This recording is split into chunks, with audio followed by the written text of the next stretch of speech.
صاحب وہ ابن قیم رحمۃ اللہ ایک فصل میں بیان کرتے ہیں صاحب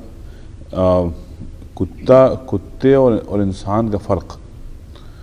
کتے اور انسان کا فرق کیا ہے؟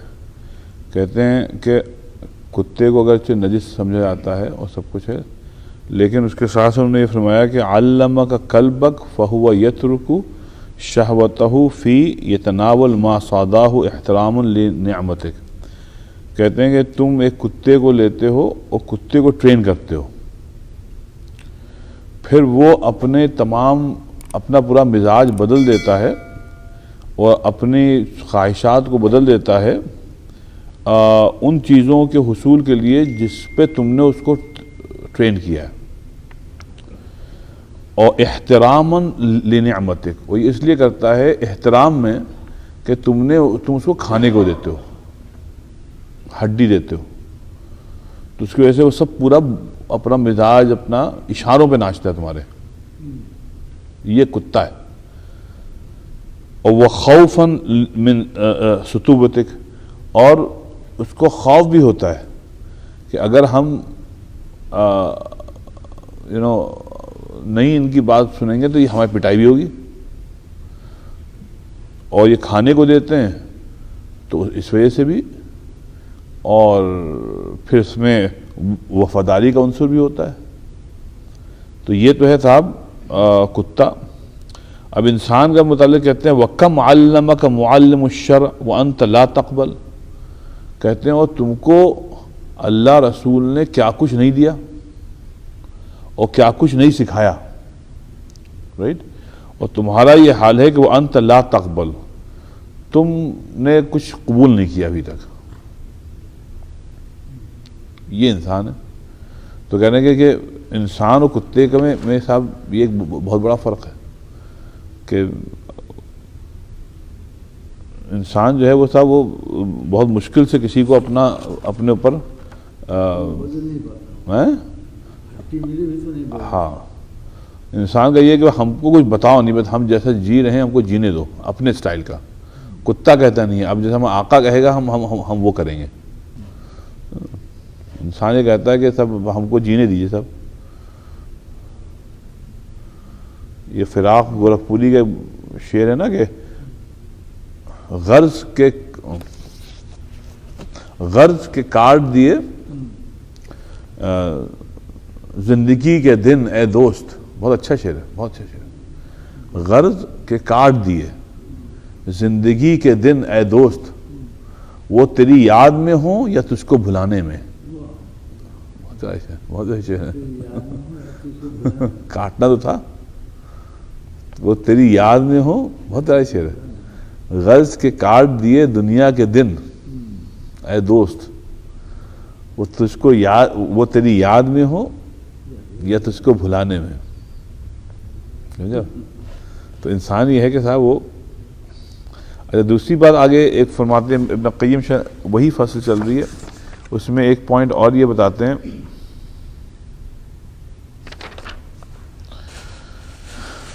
یہ بات بہت پہلے گزری تھی، تقریباً کوئی 2-3-4 مہینے پہلے، لیکن شاید ہم لوگ بھول گئے ہوں، تو اس لیے ہم اس کو دوبارہ کر رہے ہیں کیونکہ یہ 2-3 پوائنٹ بہت اہم ہیں اور معاصی کے متعلق، گناہوں کے متعلق. تو ہم سبھی لوگ گناہ گار ہیں بہرحال. تو اس میں یہ فرماتے ہیں اصول المعاصی کلھا کبارھا و صغارھا ثلاث. اگر آپ کو یاد ہو تو آمختہ ہو جائے گا آپ کا. وہ کہتے ہیں کہ جو گناہ ہیں چاہے بڑے ہوں کبیرہ ہوں، وہ صغائرھا یا صغیرہ ہوں، ان سب کی وجوہات 3 ہی ہوتی ہیں. ہر قسم کی گناہوں کی وجوہ جو ہوتی ہیں وہ 3 ہوتی ہیں. اب یہ تینوں دیکھیے صاحب بہت اہم کہ تعلق القلب بغیر اللہ. گناہ صاحب تب ہوتا ہے جب دل کا تعلق اللہ کے علاوہ کسی سے ہو. سمجھا؟ دوسری کیا ہے کہ وطاعت القوت الغضبیہ. پھر وہ کہتے ہیں کہ صاحب جب جو قوت غضبیہ ہے نا اس کی اطاعت ہو جائے. قوت غضبیہ یہ ہے کہ آپ کو اپنے غصے پہ کنٹرول نہیں ہے. اور تیسری کیا وہ قوت شہوانیہ، اور شہوت پر آپ کو کنٹرول نہیں ہے. کہنے بس یہ 3 وجوہات ہیں گناہوں کے. تو کہنے اگر آپ ہیں اور پہلی یہ کہنے کہ جب دل کا تعلق جو ہے وہ غیر اللہ سے ہو جائے.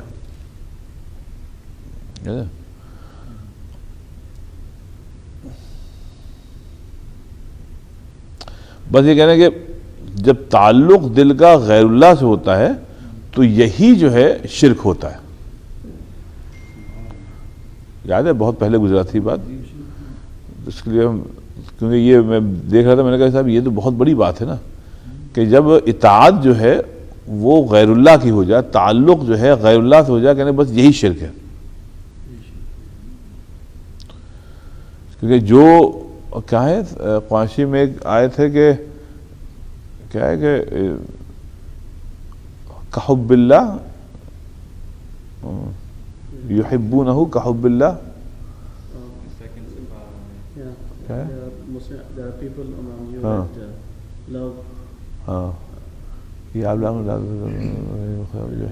یحبونہ کحب اللہ والذین آمنوا اشد حبا للہ.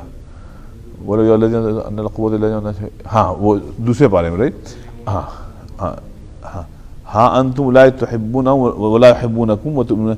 اللہ تعالیٰ کہہ رہا ہے کہ صاحب یہ وہ ہیں کہ یہ غیر اللہ کو ایسی محبت کرتے ہیں یا غیر اللہ سے ایسی محبت کرتے ہیں جیسی اصل میں ان کو اللہ سے کرنی چاہیے. اب یہ شرک ہو گیا. اب دیکھیں یہاں پہ فرمایا تعلق القلب، دل کا تعلق جو ہے وہ اگر غیر اللہ سے ہے تو یہ شرک ہے. مطلب جو تعلق آپ کا اللہ سے ہونا چاہیے ویسا تعلق غیر اللہ سے تو وہ شرک ہے. تو اس کا مطلب یہ ہوا کہ صاحب اصل تعلق، اصل محبت ہوتی ہے دین میں پھر وہی بات آتی ہے، دین میں اصل جو جڑ ہے وہ محبت ہے، نفرت نہیں ہے. نفرت جو ہے وہ دین کا حصہ نہیں ہے. رائٹ.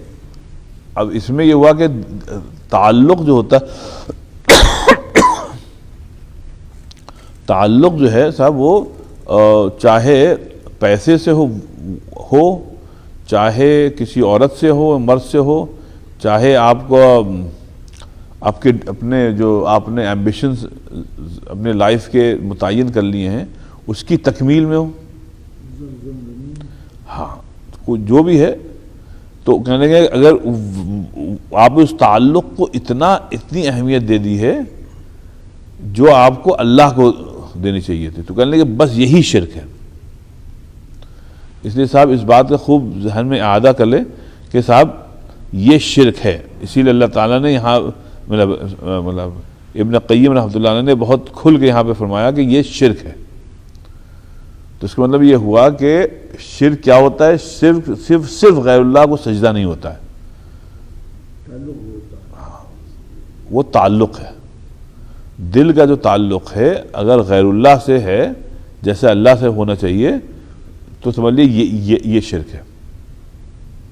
اسی کو جس سے جو آیت پڑھی نا یحبونہم کحب اللہ، یہ ان سے ایسی محبت کرتے ہیں جیسے اللہ سے کرنی چاہیے تھی.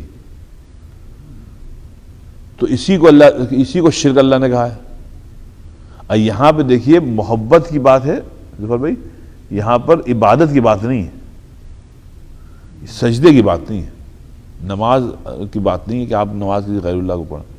یہاں پہ تعلق ہے، محبت ہے کہ محبت آپ کو غیر اللہ سے ہے ایسی جیسے اللہ سے ہونی چاہیے تھی. تو پھر یہ شرک ہے. اب اس میں اللہ معلوم کتنے لوگ موحد ہیں اور کتنے مشرک ہیں. یہ سجدہ تو بظاہر ہم سب اللہ ہی کو کرتے ہیں، لیکن وہ جو دل کا سجدہ ہوتا ہے وہ غیر اللہ کو ہے. ہم صرف جسم کا سجدہ کرتے ہیں اللہ تعالیٰ کو، اور دل کا سجدہ جو ہے وہ تو ہم پتہ نہیں کس کو کرتے ہیں. اسی لیے وہ ہے نا کہ میں جو سر بسجدہ ہوا کبھی تو زمین سے آنے لگی یہ صدا کہ تیرا دل تو ہے صنم آشنا. یہاں پہ علامہ نے کہا کہ دل کا ہے، جسم کا نہیں ہے. جسم تم ٹکریں مار رہے ہو لیکن تیرا دل تو ہے صنم آشنا، تجھے کیا ملے گا نماز میں؟ اسی لیے اہل اللہ نے سب سے پہلے یہ کہا کہ صاحب پہلے تزکیہ نفس ہو. یہ جو کتابیں ہیں نا تصوف کی، یہ اصل میں تزکیہ نفس ہے. وَيُزَكِّيهِمْ وَيُعَلِّمُهُمُ الْكِتَابَ وَالْحِكْمَةَ. اگر آپ ترتیب دیکھیے وَيُزَكِّيهِمْ میں تو اللہ ربنا وَبَعَثْ فِيهِمْ رَسُولًا مِّنْهُمْ يَتْلُو عَلَيْهِمْ آيَاتِكَ وَيُعَلِّمُهُمُ الْكِتَابَ وَالْحِكْمَةَ وَيُزَكِّيهِمْ. کہ جب تک تزکیہ نفس نہیں ہوگا، دل کا وہ نہیں ہوگا، تب تک جو ہے معلوم نہیں ہوگا کہ ہم کافر ہیں نعوذ باللہ، مشرک ہیں یا توحید والے ہیں. تو آج کل کی دنیا ظاہر پرستی پہ ہے. ہم نماز بہت اچھی پڑھتے ہیں چاہے دل کا قبلہ کہیں اور ہو. تو اس میں کیا ہوتا ہے، اہل اللہ سے یا جو آدمی آپ کو بتائے، جو کتابیں یا جو اللہ والے آپ کو اصلاح پر آمادہ کریں، تو آدمی طبعی طور پر وہاں سے بھاگتا ہے کہ یہ کیا بات کر رہے ہیں یار، ہم تو نماز پڑھتے ہیں بس کافی ہے. وہ بھول جاتا ہے کہ بھئی نماز تو جسم کا ہے، اصل دل ہے. دل ہے نہیں ہے، یہ تعلق ہے نا، تعلق القلب بغیر اللہ. یہ تعلق الجسم نہیں ہے، تعلق القلب ہے.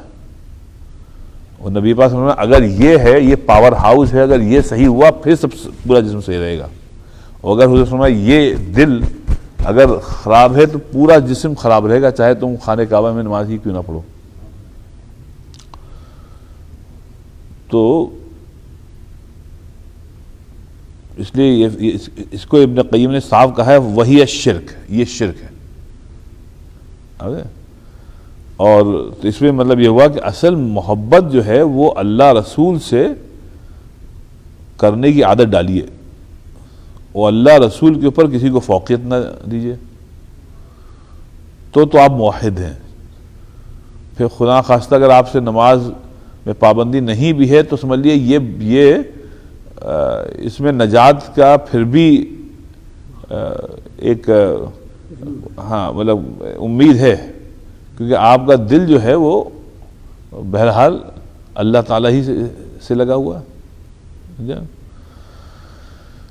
لیکن اگر جسم سے نماز ہو رہی ہے لیکن قلب جو ہے وہ غیر اللہ سے ہے، تعلق ہے، تو صاحب یہ نماز پھینک دی جائے گی.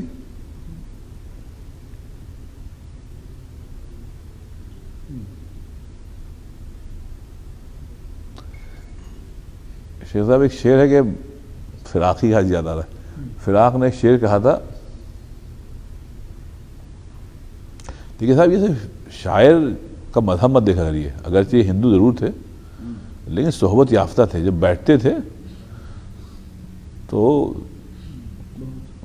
صحبت یافتہ تھے سب کے، تو کیا کیا مضامین لاتے تھے. دیکھیے صاحب انہوں نے کہا ہے فراق نے اسی پہ کہ ایک عمر کے بعد محبت کو ہوا معلوم، ایک عمر کے بعد محبت کو ہوا معلوم کہ جو تیرے ہجر میں گزری وہ رات رات ہوئی. وہ رات رات ہوئی. ایک عمر کے بعد محبت کو ہوا معلوم جو تیرے وصل میں نہیں، وصل میں کیا آتا ہے، بلکہ جو تیرے ہجر میں گزری وہ رات رات ہوئی. لیکن یہ بات ہم کو معلوم ہوئی ایک عمر کے بعد.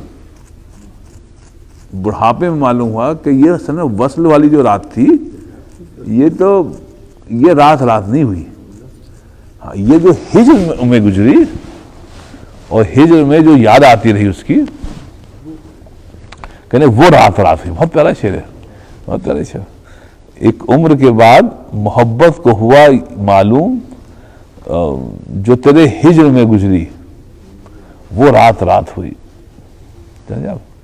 تو اس میں یہ ہے کہ صاحب جو تعلق القلب بغیر اللہ سمجھ لیے صاحب اس سے بچیے، ورنہ یہ جو ہے صاحب یہ آپ کو لے ڈوبے گی. اسی لیے مشرک کون ہے؟ اچھا ایک بات اور آپ کو اصولی بتائیں، بہت عمدہ. یہ ایک عالم کا میں نے سنا، میں نے کہا کیا پیاری بات انہوں نے فرمائی. دیکھیے صاحب کون جنت میں جائے گا اور کون جہنم میں جائے گا، یہ اللہ نے اصول بتا دیا ہے، رائٹ؟ کہ جو کافر و مشرک ہیں وہ جہنم میں جائیں گے، اور جو موحد ہیں، جو ایمان والے ہیں، وہ جنت میں جائیں گے ایونچولی، لیکن بہت سے جہنم سے ہوتے ہوئے جائیں گے. یہ تو اصول ہے. تو اب یہ اصول، اب ہم اس کا مطلب یہ ہوا ہم کسی فرد کے اوپر جو ہے فرد کے مطابق ہم یہ نہیں کہہ سکتے کہ صاحب یہ جہنمی ہے یا جنتی ہے، کیونکہ یہ نہیں معلوم ہے کہ اس آدمی کا عقیدہ کیا ہے. اب کوئی مسلمان ہے چاہے کتنا ہی بظاہر گناہگار کیوں نہ ہو، یہ مت کہیے کہ صاحب یہ تو صاحب یہ تو جہنم میں گیا، یہ تو جہنمی ہے صاحب. ایسی کوئی بظاہر جو کافر ہے، رائٹ، اس کو اس کے مطلب پکڑ یہ مت کہیے کہ صاحب یہ تو جہنمی 100%. آپ کو یہ نہیں معلوم وہ مرا کیسے، کیونکہ اگر فرض ٹھیک ہے وہ زندگی بھر عیسائی رہا، یہودی رہا، کافر ہے، لیکن کیا پتا وہ اس کے دل میں کچھ تھا، ظاہر میں کچھ اور کر رہا ہو کسی میں. اس لیے یہ جو افراد کے اوپر ہم لوگ فتویٰ لگاتے ہیں صاحب وہ تو جہنمی ہے، آپ کو کیا معلوم کہ وہ جہنمی ہے یا اس کے دل میں ایمان آ گیا تھا؟ مرنے سے پہلے آپ تھے اس کے ساتھ؟ نہیں، آپ نے تو خبر پڑھی اخبار میں یا کسی نے بتایا صاحب وہ ان صاحب کا انتقال ہو گیا، رائٹ. اسی لیے سے مدر ٹیریسا ہیں، یہ جو بڑے بڑے جو لوگ ہیں جنہوں نے بڑے کام کیے ہیں انسانیت کے لیے، تو ٹھیک ہے بظاہر تو وہ لوگ عیسائی تھے، بالکل صحیح بات ہے، لیکن اس کا جو وہ ہے اس کا جو علم ہے کہ اصل میں اندر کون تھا. دیکھیے آپ دیکھیے بخاری شریف میں نا ہرقل کے متعلق ہے نا لمبی حدیث. ہرقل جو ہرکیولس تھا، اس پہ جب اسلام پیش کیا تھا صحابہ نے جا کر تو تیار ہو گیا تھا، لیکن جب اس کو ایسا لگا کہ ہم حکومت ہمارے ہاتھ سے چلی جائے گی تو اس نے مداہنت اپنے جو حکام تھے ان سے کہا ٹھیک ہے جائیے آپ، کوئی مسئلہ نہیں. اب اس بات پر یہ موضوع بحث رہا اور تحقیق رہی کہ صاحب یہ ایونچولی مسلمان بھی مرا یا کافر رہا اس کے بعد بھی، کیونکہ وہ تو پادریوں کے اشاروں پہ چلتا تھا. لیکن جب قرآن شریف نے سنا تھا اور سب باتیں سنی تھیں، اور بہت ہی جو بخاری شریف میں جو لمبی روایت ہے تو اس میں جو اس نے سوالات کیے تھے صحابہ کرام سے، ان سوالات سے معلوم ہوتا ہے کہ یہ بہت ذی علم آدمی تھا، مذہب میں علم بہت گہرا تھا. آدمی کتنا ذہین ہے یہ اس کے سوالات سے معلوم ہوتا ہے. جوابات سے ضروری نہیں ہے کہ آپ کو اس کی ذہانت معلوم ہو، لیکن سوال جو ہوتے ہیں اس سے معلوم ہو جاتا ہے کہ اس بندے میں سمجھ کتنی. تو ہرقل کے جو سوالات ہیں وہ کمال کے ہیں جو نبی صلی اللہ علیہ وسلم کو متعلق کیے تھے، حالانکہ کہ کبھی ملا نہیں تھا.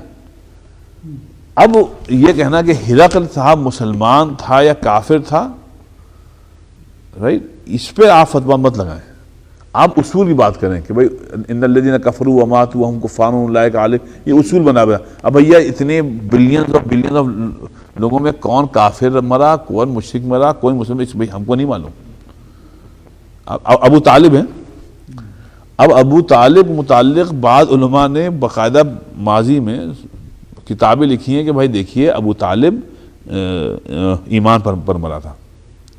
اس نے جو آخری وقت جو بات کہی تھی نا وہ مداہنت پہ کہی تھی، کیونکہ اس سے پہلے کے جو اس کے اقوال ہیں وہ اب یہ ایک رائے ہے، آپ ضرور اختلاف کریں، کوئی مسئلہ نہیں ہے.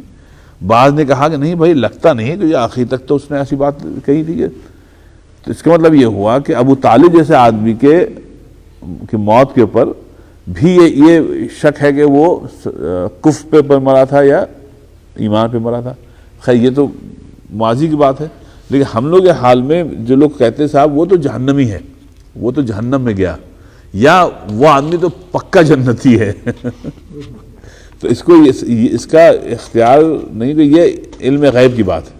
ہاں اصول کی بات کریے کہ قرآن میں ہے کہ بھائی دیکھیے جو شرک ہے اور کفر ہے اس کی معافی نہیں ہے, بس ہم اسی پہ جائیں گے. اب کون صاحب کفر صاحب شرک ہے اور کون صاحب ایمان ہے یہ بھائی عالم غیب کو معلوم ہے, ہم کو اس میں انٹرسٹ بھی نہیں ہے, کیونکہ ہم کو تو قرآن و حدیث پر ایمان ہے کہ صاحب یہ اصول بتا دیے گئے, رائٹ.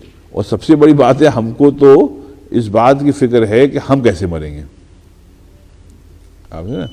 اس لیے یہ سمجھ لیجیے کہ ایک بات یہ ہے کہ اکثر لوگ پوچھتے ہیں صاحب وہ سب جہنم میں جائیں گے جنم آئیں گے, بھائی ہم لوگ کو نہیں معلوم, ہم کو نہیں معلوم. اصول قرآن نے یہ بتا دیا بس. اس کے بعد کس حالت میں کس کی موت آئی ہے اللہ کی بات. ایک حدیث جلدی سے آپ کو بتا دیں مفہوم. نبی پاک صلی اللہ علیہ وسلم میں ایک آدمی زندگی بھر گناہ کرتا رہا, لیکن پھر بھی خاتمہ اس کا خیر پہ ہوا. صاحب نے خیر ہوا کہ صاحب وہ اس نے مرنے سے پہلے صاحب توبہ کر لی تھی. اب یہی راحت اندوروی جو ہمارے شاعر ہیں, بھائی راحت اندوروی جو شاعر بھی مرے تھے, انڈیا کے بہت بڑے شاعر, وہ شرابی تھے, زندگی بھر شراب پی. لیکن ان کے بڑے اچھے دوست منور رانا نے بتایا کہ چند ہفتے پہلے ہی انہوں نے توبہ کی تھی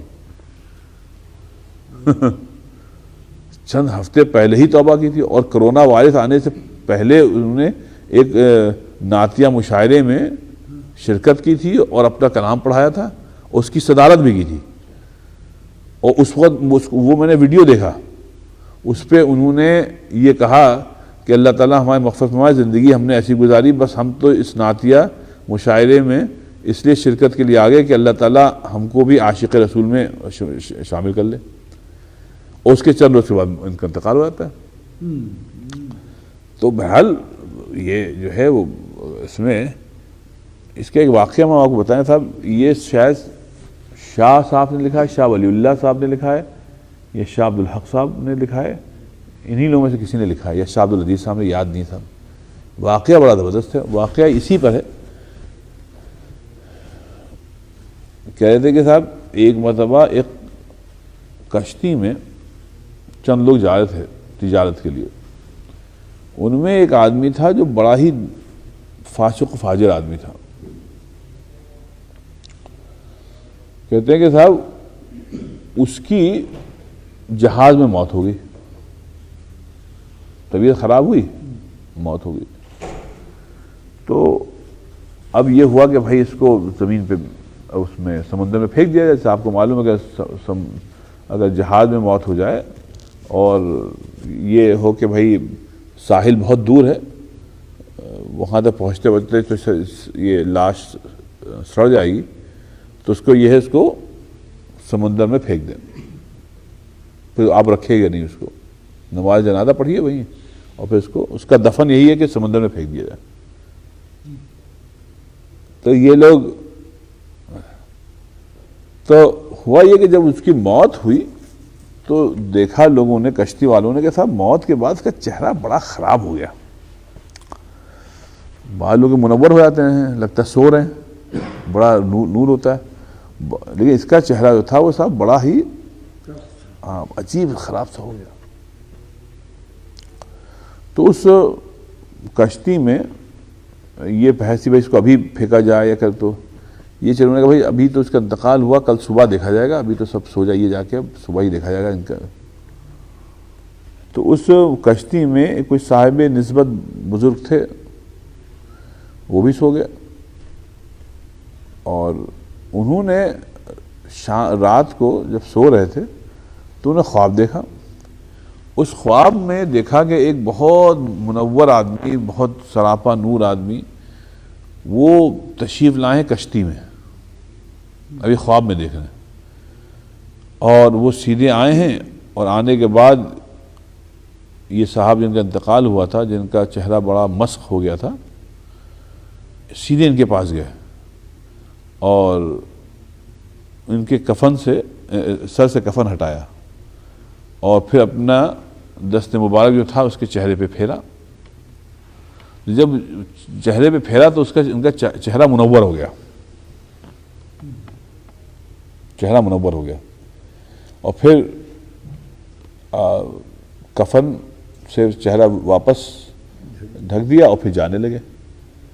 کسی بات نہیں دی. تو نے کہا کہ میں جو بزرگ دیکھ رہے تھے خواب, انہیں خواب ہی میں دیکھا. کہ میں پیچھے پیچھے گیا, میں نے کہا حضرت آپ کون صاحب ہیں, کیسے تشریف لائے؟ تو انہوں نے فرمایا کہ میں اللہ کا رسول صلی اللہ علیہ وسلم ہوں, خواب میں آئے. یہ خواب کی بات ہے. تو جیسے نبی پاک حدیث نے فرمایا کہ جس نے مجھ کو خواب میں دیکھا تو یہ سمجھ لے ہاں ہم نے خواب میں دیکھا. تب ظاہر بات ہے بزرگ کہیں گے حضرت یہ آدمی تو بڑا فاسق فاجر تھا, اس کا چہرہ منور ہو گیا آپ کے دست اقدس کے مس سے, تو یہ کیا کام کرتا تھا, کیا ہوا؟ تو انہوں نے کہا ہاں بھائی یہ بڑا گناہگار ضرور تھا, لیکن اس کی ایک بات یہ تھی کہ سونے سے پہلے ہم پر درود شریف ضرور بھیجتا تھا, اور درود شریف بھی ایک بڑی ہی انوکھے انداز میں بھیجتا تھا جو اس سے پہلے بہت کم لوگوں نے بھیجا ہے.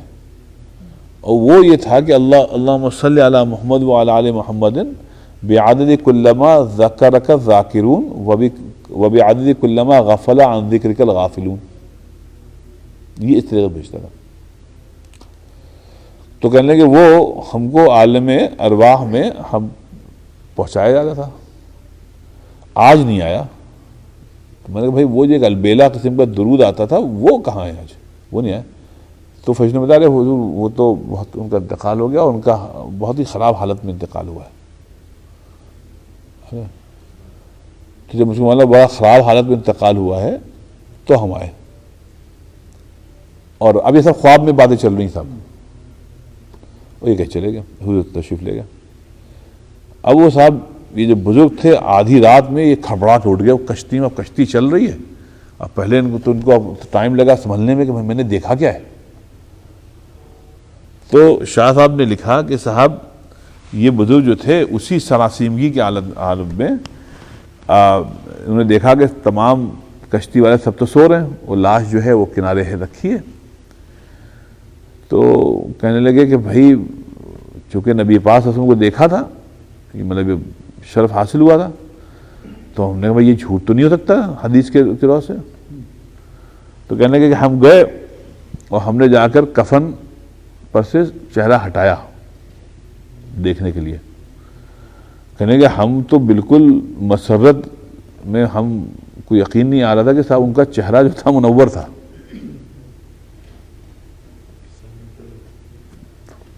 ان کا چہرہ ابھی شاہ صاحب نے کہیں لکھا ہے, آپ نے پڑھا ہے؟ تو اب واقعہ یاد آیا میں نے کہہ دیا. لیکن یہ بات یہ ہے کہ اس لیے کسی کو یہ مت کہیے کہ صاحب وہ مرا تو جہنمی میں, چاہے وہ دیکھیں وہ ہے نا وَإِن زَنَا وَإِن سَرَقَ. ابھی کل ہی پرسوں کو یہ حدیث پڑھے تھے, کیا تھا وَإِن زَنَا وَإِن سَرَقَ, کہ اگرچہ آدمی زانی ہی کیوں نہ ہو, چور ہی کیوں نہ ہو, تو یہ مت کہیے کہ صاحب وہ تو پکا جہنمی گیا. آپ کو نہیں معلوم, ہم آپ جو دیسی لوگ ہیں آج کل عربوں میں بھی یہ بہت ہے, وہ فوراً فتویٰ لگاتے ہیں کہ صاحب وہ جہنم میں گیا. آپ سے تو یا یہ کہتے ہیں وہ تو کافر ہے. اور حضور صلی اللہ علیہ وسلم حدیث یاد ہوگی آپ کو کہ نبی پاک فرمایا کہ اگر کسی مسلمان کو کافر کہا گیا, کسی مسلمان کو کافر کہا تو کہنے والے پر یہ کلمہ پلٹ کے آ جائے گا کہ مطلب اب تم کفر کرو گے, پھر تم نے مسلمان کو کافر کیوں کہا.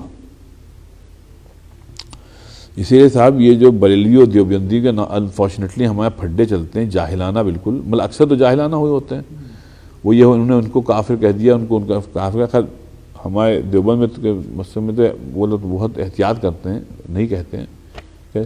لیکن جو ہے عام طور پہ جو کم سمجھ ہوتے ہیں وہ تقریروں میں کہتے ہیں وہ کافر ہے, وہ لوگ کہتے ہیں واہ کیا بات ہے, یہ عاشق رسول نہیں ہے, یہ تو کیا کیا ہے. تو اس میں یہ کلمہ پھر پلٹ کے آ جائے گا. اس لیے یہ ہے کہ صاحب اس میں ذرا احتیاط کریں، تو ورنہ پھر یہ ہے کہ کیونکہ یہ اللہ کو معلوم ہے کون آدمی کس حالت میں مرا ہے. ارے خبر جاہلانہ باتیں ہیں، بہت جاہلانہ باتیں.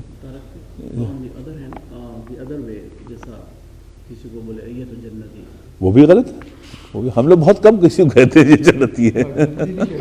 ہم لوگ جنتی بہت کم کسی سے متاثر بہت کم ہوتے ہیں ہم لوگ. آپ صحیح کہہ رہے ہیں. لیکن ہاں کبھی عقیدہ ہوتا ہے تو اس میں بھی غلو ہو جاتا ہے، اس میں بھی غلو ہو جاتا ہے صاحب کہ ہمارے حضرت جو ہیں وہ تو جنتی ہیں، وہ جنتی ہیں. یہ بھی غلط ہے. آپ کیسے معلوم شفاعت بھائی؟ ہاں ایسے نہ ہوتے. کیسے معلوم بھائی؟ ہمارے مطلب انتقال کیسا ہوا کہ کیا معلوم آپ کو بھائی؟ جنت پھر دیکھیے یہ تو علم غیب کا مسئلہ ہے نا. وہ علم غیب سے اللہ کو حاصل ہے. ہم آپ کہیں نا ہمارا کام تو یہ اپنا کرتے رہیں اور ڈرتے رہیں. ہاں دعا کریں آپ کو اللہ تعالیٰ ان کو جنت نصیب فرمائے. آپ یہ مطلب یہ آپ فتویٰ نہیں لگا رہے ہیں، آپ یہ کہنے ہیں کہ انشاءاللہ وہ جنتی ہوں گے، انشاءاللہ ہوں گے. اب آپ کے والدین ہیں، اب آپ یہی دعا کرتے ہیں اللہ تعالیٰ ان کو جنت نصیب فرمائے. اب آپ یہ نہیں کہتے نہیں صاحب وہ تو جنتی ہیں، کیسے معلوم آپ کو؟ بھائی دل تو یہی چاہتا ہے کہ والدین جنت میں ہوں، لیکن ہم فتویٰ کیسے لگا دیں بھائی؟ ارے اس لیے صاحب بہت جی جی جی اس لیے صاحب وہ کرتے رہیں اور ڈرتے رہیں. بڑے لوگوں کے متعلق تو زبان کھولیے ہی نہیں. یہ جو کہتے ہیں نا ہم لوگ اپنے تعصب میں آپ کسی خاص فرقے سے تعلق رکھتے ہیں تو غیر فرقے والوں کے متعلق آپ کا دل بڑا چھوٹا ہو جاتا ہے، اور ہم پھر غیر لوگوں کی صرف جو خطائیں بظاہر ہوتی ہیں ان پہ نگاہ رہتی ہے. ابھی دیکھیے وہ جو صاحب کا انتقال ہوا مدینہ شریف میں، وہ ہندو تھے پہلے، آپ نے پڑھا ہوگا، مولانا اعظمی، شیخ اعظمی. اب وہ دیکھیے کتنے بڑے حدیث کے عالم. ہاں اب وہ عربی اور حدیث پڑھا رہے ہیں عربوں کو، جو کہ اعظم گڑھ کے تھے، اعظمی لکھتے تھے. اور بتائیے ان کی جو حیات پڑھی تو تعجب ہو گیا. برہمن تھے. اور کہاں سے شروع ہوا؟ مولانا مودودی صاحب کی کتاب فہم دین کر کے کچھ ہے، تو وہ انہوں نے پڑھی. ہندو تھے، کسی نے اس کا ہندی میں انواد کر دیا تھا، ترجمہ کر دیا تھا، تو وہ پڑھی ان کو. تو وہاں سے انہوں نے کہا بھائی یہ کیا ہے، یہ مذہب تو مسلمانوں سے تو ملے ہیں لیکن وہ تو بڑے ویئرڈ ہوتے ہیں. یہ جو ہے یہ تو بالکل دوسری بات بتا رہا ہے. تو وہاں سے ان کی ابتدا ہوئی اسلام کی طرف رغبت میں، اور پھر کہاں مدینہ شریف میں انتقال ہوا. تو اب یہ جو بڑے لوگ ہیں، چاہے نا مولانا مودودی ہوں، چاہے مولانا الیاس صاحب ہوں، چاہے حسن البنا ہوں، چاہے بھائی یہ بڑے لوگ تھے، ان پر آپ چھوٹے لوگ فتوے نہیں لگا سکتے صاحب وہ ایسے ہیں، وہ ایسے ہیں، وہ ایسے ہیں. اور تنفر مت کرے، ورنہ یہ لوگ تو جنت میں چلے آئیں گے اور ہم لوگ ان لوگوں سے نفرت کر کے جنت میں چلے. فائدہ کیا؟ تو بھائی اب مودودی صاحب نے ٹھیک ہے کچھ لکھا ہے، ان کو اللہ پہ چھوڑیے. آپ اگر اختلاف ہے صحابہ کے متعلق جو بھی ہے، ایسی ہر عالم سے تحریر میں خطا ہوئی ہے. امام ابو حنیفہ ہیں رحمۃ اللہ علیہ، سب سے بڑے فقیہ، ہم لوگ حنفی ہیں، ان سے کتنی خطائیں ہوئی ہیں، لا تعداد خطائیں ہوئی ہیں فقہ میں. یہاں تک کہ ان کے جو شاگرد ہیں امام ابو یوسف، امام محمد، انہوں نے اپنے استاد کی جو اس میں 70-75% آراء سے اختلاف کیا، کیونکہ ان کو احادیث مل گئی. پھر جو امام ابو حنیفہ رحمۃ اللہ علیہ تک نہیں پہنچی تھی، جب ان کو مل گئی انہوں نے کہا نہیں، نبی کے آگے ہم اپنے استاد کی بات نہیں مانیں گے. اور انہوں نے بڑی اچھی بات کہی، کہنے لگے یہی عین تقلید ہے، تقلید رسول ہے اصل میں. اگر رسول صلی اللہ علیہ وسلم کی تقلید کے سامنے کسی کی غیر کی تقلید ہو ہم نہیں کریں گے. تو اس لیے اب یہ کہیں کہ امام ابو حنیفہ بہت، ارے بھائی وہ یہی سمجھا کر گئے تھے امام ابو حنیفہ کہ ہمارا قول اور نبی کے قول میں اگر تصادم ہو جائے تو نبی کے قول کو لینا، یہ مت کہنا کہ ہمارے استاد نے تو یہ کہا تھا. ارے نہیں بھائی، نبی کا قول ہو گیا. تو اب اس کا مطلب یہ ہوا کہ امام ابو حنیفہ رحمۃ اللہ علیہ جیسا امام فقی، جب اس میں صاحب اس کی خطائیں ہو سکتی ہیں، اور پھر بھی ان کو امت کو سب سے بڑا فقی مانا گیا ہے. یہ نہیں کہا گیا کہ ان سے خطائیں ہو گئی، بھائی وہ تو انسان ہے. اس پہ صاحب وہ امام مالک رحمۃ اللہ علیہ کا قول مولانا علی میاں رحمۃ اللہ علیہ فرماتا ہے یہ گولڈن انک سے لکھنا چاہیے. مولانا علی میاں اکثر کہتے تھے یہ امام ابو حنیفہ امام مالک رحمۃ اللہ قول یہ گولڈن انک سے لکھنا چاہیے.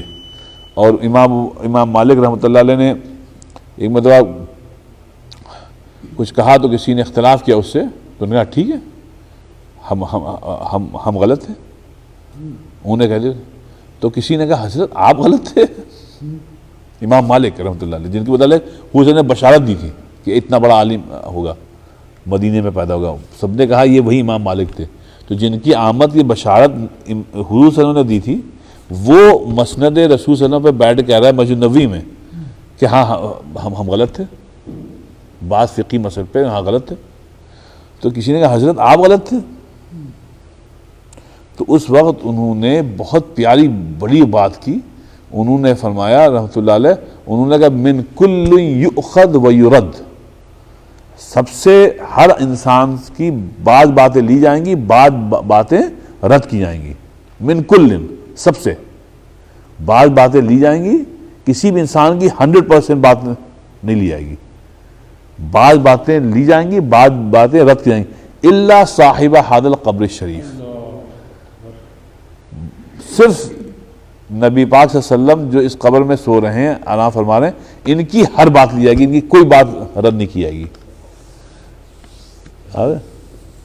اب یہ ایک قول ذری ہے صاحب، یہ رکھا جائے. اب جو علماء گزرے ہیں چاہے وہ کوئی بھی ہو، ان بعض کی باتیں لی گئی ہیں، بعض کی باتیں نہیں لی گئی.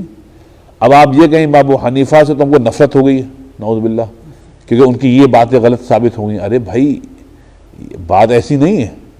اب ایسے ہی سمجھ لیے آپ یہ کہ آج کے زمانے میں کہ فلاں امام یہ جو پھڈے ہم لوگوں میں ہیں نا، وہ اسی وجہ سے ہیں کہ ہم کہتے ہیں ہم صحیح ہیں، ہمارے عالم صحیح ہیں، آپ کے عالم غلط ہیں. وہیں سے نفرتیں ہوتی ہیں، سوچنے کا انداز بدلتا ہے، تنگ نظری آتی ہے، پھر ایک دوسرے پہ کفر کے فتوے ہوتے ہیں. تو اس لیے یا اللہ پہ چھوڑ دیں، ورنہ یہی اصول پھر آپ امام ابو حنیفہ پر بھی چسپا کریں، پھر تو آپ وہ آپ ایک بہت بڑی مخمصے میں آ جائیں گے. تو امام ابو حنیفہ امام مالک رحمۃ اللہ علیہ کی بات یاد رکھیے، من کل یؤخذ و یرد الا صاحب ھذا القبر الشریف، یہ انہوں نے فرما دیا. تو اس لیے میاں کوئی معصوم نہیں ہے اللہ کے رسول کے علاوہ. جتنے رسول ہیں وہ معصوم تھے، باقی کوئی معصوم نہیں ہے صاحب.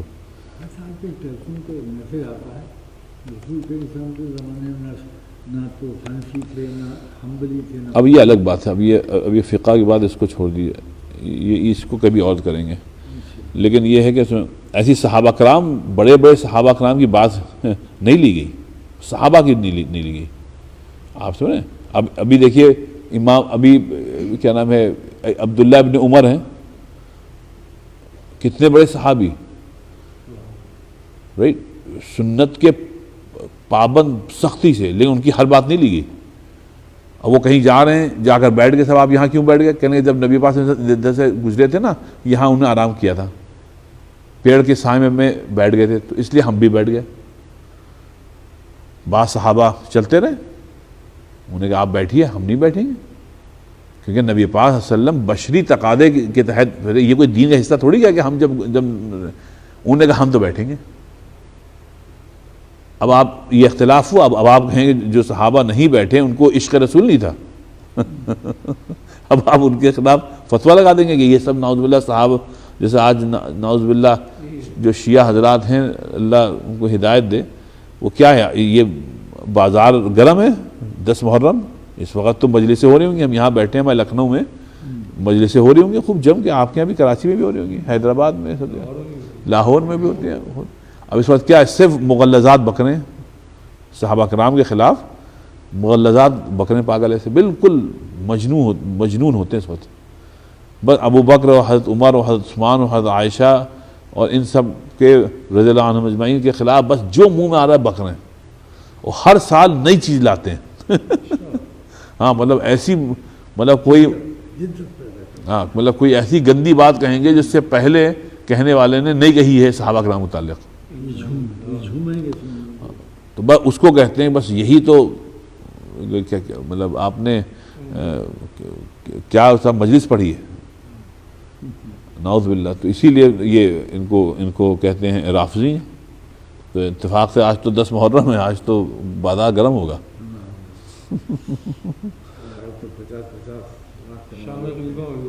جی اس وقت تو بہت ہی، اور پھر بیوقوفی کی بات صاحب، وہ ہم بھی سنی اتنے بیوقوف ہوں گے صاحب، کربلا کا موضوع جو ہے چھیڑ کے اس وقت جو ہے نا امام حسین رضی اللہ عنہ کو جو ہے سید الشہداء ہم لوگوں نے مان لیا۔ اب یہ پاگل پناہی تو ہے صاحب، جس کو نبی نے کہا سید الشہداء ہیں، حضرت حمزہ رضی اللہ عنہ، ان کو چھوڑ کے، نبی کی بات کو چھوڑ کے آپ نے حضرت حسین رضی اللہ عنہ جن کا انتقال ہوا ہے، جن کی شہادت ہوئی ہے حسین کے بعد، کتنے سالوں بعد ہوئی ہے، ان کو آپ کہے ہیں سید الشہداء، اور جن کو نبی نے خود کہا کہ نہیں یہ سید الشہداء ہیں، ان کا کہیں تذکرہ نہیں ہوتا ہے، حضرت حمزہ کا رضی اللہ عنہ کا۔ کیا پاگل پنا! اور ہمارے سنی بھی صاحب، سنی جو ہیں وہ پھر اس پہ اردو ادب میں قتل حسین اصل میں مرگ یزید ہے، اسلام زندہ ہوتا ہے ہر کربلا کے بعد۔ اب یہ دیکھیے شیعت کتنی سرایت کر گئی تھے کہ صاحب وہ مطلب اس میں ابھی آپ کے مولانا طارق جمیل صاحب کے بھی بعض بیانات آئے جو تھوڑے اختلافی ہیں، انہوں نے بھی کربلا کے موضوع کو اتنی اہمیت دی ہے کہ بہرحال ٹھیک، اصل میں تو بدر ہے نا بھائی، اسلام زندہ ہوتا ہے ہر بدر کے بعد، یہ ہر کربلا کے بعد کہاں سے آ گیا بھائی؟ ٹھیک ہے، بہت ہی غلط ہوا کہ نواسے رسول کو قتل کر دیا گیا، ان کے خاندان کو قتل کیا گیا، لیکن یہ چیزیں پہلے بھی ہوئی ہیں، صحابہ کرام کو قتل کیا گیا ہے، لیکن کربلا کو بالکل گویا حق و باطل کا معیار سمجھ کر ماتم کرنا، اور پھر اپنے سنی بھی اس میں صاحب شامل ہے، تو یا تو بھئی آپ بدر کو ہٹا دیئے کہ بدر کی کوئی اہمیت نہیں ہے، کیا ہے بیٹا بدر کے متعلق یوم الفرقانی یوم التقى الجمعان، اللہ نے فرمایا بھائی، اللہ نے قرآن شریف میں فرمایا کہ بدر کا دن جو ہے وہی یوم الفرقان ہے، حق و باطل میں تمیز کا دن بدر ہے، کربلا تھوڑی ہے، کربلا تو بعد میں ہوا بھائی۔ ہاں تو ہم یہی کہہ رہے ہیں کہ اس پہ آپ کے ڈاکٹر اسرار احمد صاحب کی ایک چھوٹی سی رسالہ، اللہ ان کی مغفرت میں، بہت زبردست اسی بات کو انہوں نے ثابت کیا ہے بہت سے دلائل سے۔ ڈاکٹر اسرار احمد صاحب اکثر باتیں ان کی بڑی دو ٹوک ہوتی تھی، بہت عمدہ۔ ہاں انہوں نے یہی کہا کہ بھائی سید الشہداء کون تھے؟ یا تو نبی کو تم نہ مانو، نعوذ باللہ، آپ حضرت حسینی کو رضی اللہ سید الشہداء مانگ رہے ہیں، بتائیے۔ اچھا یہ بھی دیکھیے آپ، یہ عجیب بات ہے، اب شیعوں کی تقلید میں محرم میں صاحب ہم کوئی خوشی نہیں مناتے ہیں۔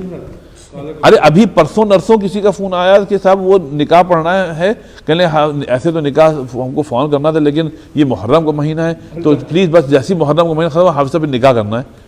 محرم میں کیوں نہیں کریں گے آپ؟ نہیں محرم میں تو نہیں ہوتا نا، تو بڑا خراب مہینہ ہے۔ تو یہ تو 10 محرم میں نبی پاک ہم تو خوشی منا رہے ہیں کہ موسیٰ علیہ السلام کو فتح ہوئی تھی فرعون پہ، آپ کہہ رہے ہیں کہ نہیں چونکہ کربلا کا جو ہم جو ہیں صاحب اس پہ غم بنائیں گے۔ تو وہ شیعت اتنی گھس چکی ہے صاحب ہم دیسیوں میں، عربوں میں تو خیر ایسا نہیں، لیکن ہم دیشیوں میں انڈیا پاکستان بنگلہ دیش میں اتنی گھس چکی ہے کہ صاحب وہ ہم جو ہیں وہ ہاں اگرچہ محرم تو یہ لوگ بھی مناتے ہیں جو شیعہ ہیں ایران وغیرہ میں، لیکن عام طور پہ عرب نہیں مناتے ہیں، لیکن ہم لوگوں میں صاحب یہ بہت ہے. تو صاحب اس سے آپ ضرور شادی کریے صاحب، خیر آپ کی تو ہو چکی آپ نہیں کریے، لیکن جن کو شادیاں کرنی ہیں آپ محرم میں کریے. محرم میں کوئی بھی خوشی کا موقع ہے صاحب، یہ تو کوئی مسئلہ نہیں ہے اس میں. جی جی جی نہیں صاحب بہت وہ ہوتا ہے ہم نے جو شیعہ، اب وہ بعض ہمارے سنی علماء بھی وہ کربلا کے موضوع کو اس قدر اہم ہے، ہاں وہ مطلب جس سے وہ بدر سے زیادہ، ہاں بدر سے زیادہ اس کی اہمیت ہے.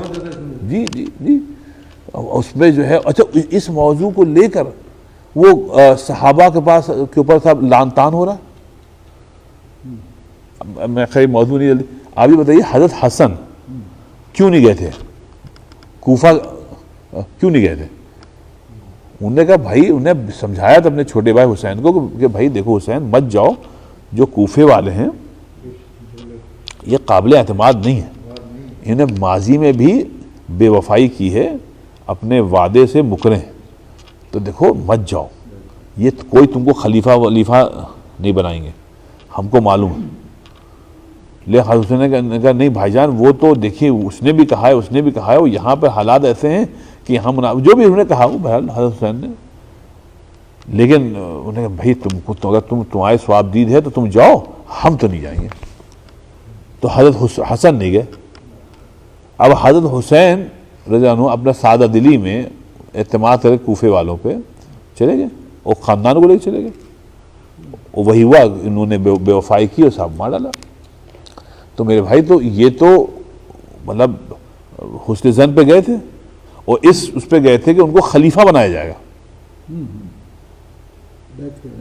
اور سب بیعت کریں گے. بیعت تو کچھ ہوئی نہیں، الٹا ان کو شہید کر دیا. اس پہ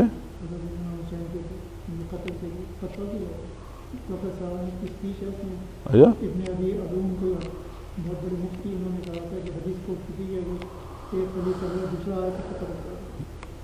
اچھا اس کا علم نہیں مجھ کو، اچھا اس کا علم نہیں. جی حضرت حسین جو تھے ان کی جو کریکٹر تھا عجیب تھا.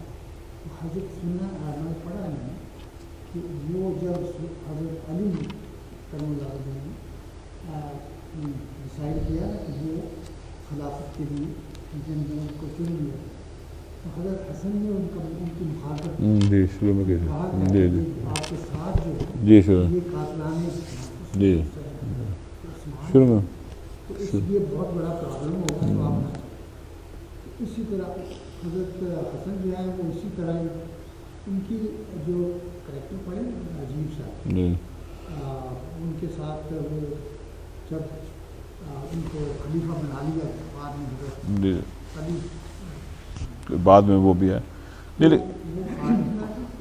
3-4 یا 6 مہینے رہے. جی اس کے بعد پھر چلے گئے حضرت علی شہادت کوفے میں ہوئی تھی، کوفے قریب. حضرت حسن جو تھے، حضرت حسین جس وقت جا رہے تھے اس وقت وہ تو نہیں تھے، وہ فوت ہو گئے، وہ تو ان کو زہر دے کے مار دیا تھا حضرت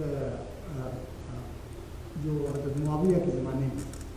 تو یزید کے زمانے میں قتل ہوئے ہیں، شہید ہوئے ہیں حضرت امام حسین. حسن نہیں روک سکتے، حسن تو آرے شہید ہو. لیکن ان کے جو شہادت ہوئی تھی حضرت حسن رضی اللہ عنہ کی، وہ جب حضرت حسین تھے تبھی ان کا انتقال ہو گیا تھا. لیکن یہ جو ایشو تھا کوفے جانے کا، یہ کوفہ جانے کا جو ایشو تھا یہ بہت پہلے سے چل رہا تھا. وہ تو ان کی رائے یہی تھی جب وہ حیات تھے حسن حیات، تو یہ اپنے بھائی کو وقتاً فوقتاً سمجھاتے رہتے تھے جانا نہیں. پھر جب ان کا بھی انتقال ہو گیا تو مطلب پورا سیناریو یہ ہے کہ جب ان کا بھی انتقال ہو گیا تو حضرت حسین چلے گئے. حضرت عبداللہ بن زبیر اور حضرت حسین یہ کافی خلاف تھے، اپسیٹ تھے. جی جی جی جی جی اس لیے وہ کچھ خروج کرنا چاہتے تھے. لیکن لوگ ان کے خلاف اللہ عبداللہ جی جی عمر بھی تھے، جی عبدالرحمان جو عبداللہ کئی صحابہ تھے جن کا رائے نہیں تھی. صحابہ بہت سارے ہیں. جی صحیح. اب لیکن پرابلم یہ کہ بھائی دیکھیے سیدہ نبی پاک صلی اللہ علیہ وسلم سیدہ شباب اہل جنہ حضرت حسن حسین جو ہیں یہ تو نوجوانوں کے سردار ہیں جنت میں. آپ سمجھ رہے ہیں؟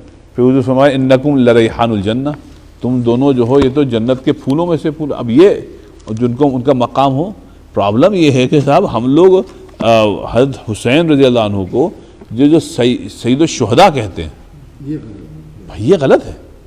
جس کو نبی پاک نے سید الشہداء کہا ہم ان کو کہیں گے. ہاں ٹھیک ہے حضرت حسین کے ساتھ ظلم ہوا، غلط ہوا ان کے ساتھ جو کچھ ہوا، سب کچھ ہوا، لیکن ہر چیز کو اپنے مقام پہ رکھیے صاحب.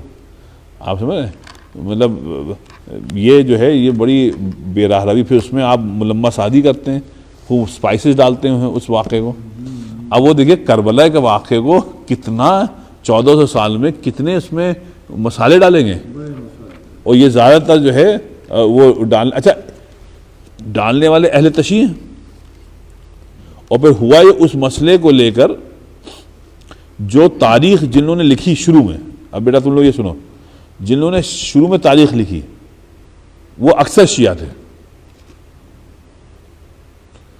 اب کربلا کے مسئلے پہ جو سب سے مستند سمجھا جاتا ہے تاریخ وہ ہے تاریخ طبری. اب امام طبری شیعہ تھے. اب آپ کتنی کتابیں جو سنیوں نے لکھی ہیں کربلا کے موضوع پہ، انہوں نے اپنے علم کو جو سیکھا ہے وہ امام طبری کی کتاب تاریخ طبری سے سیکھا ہے.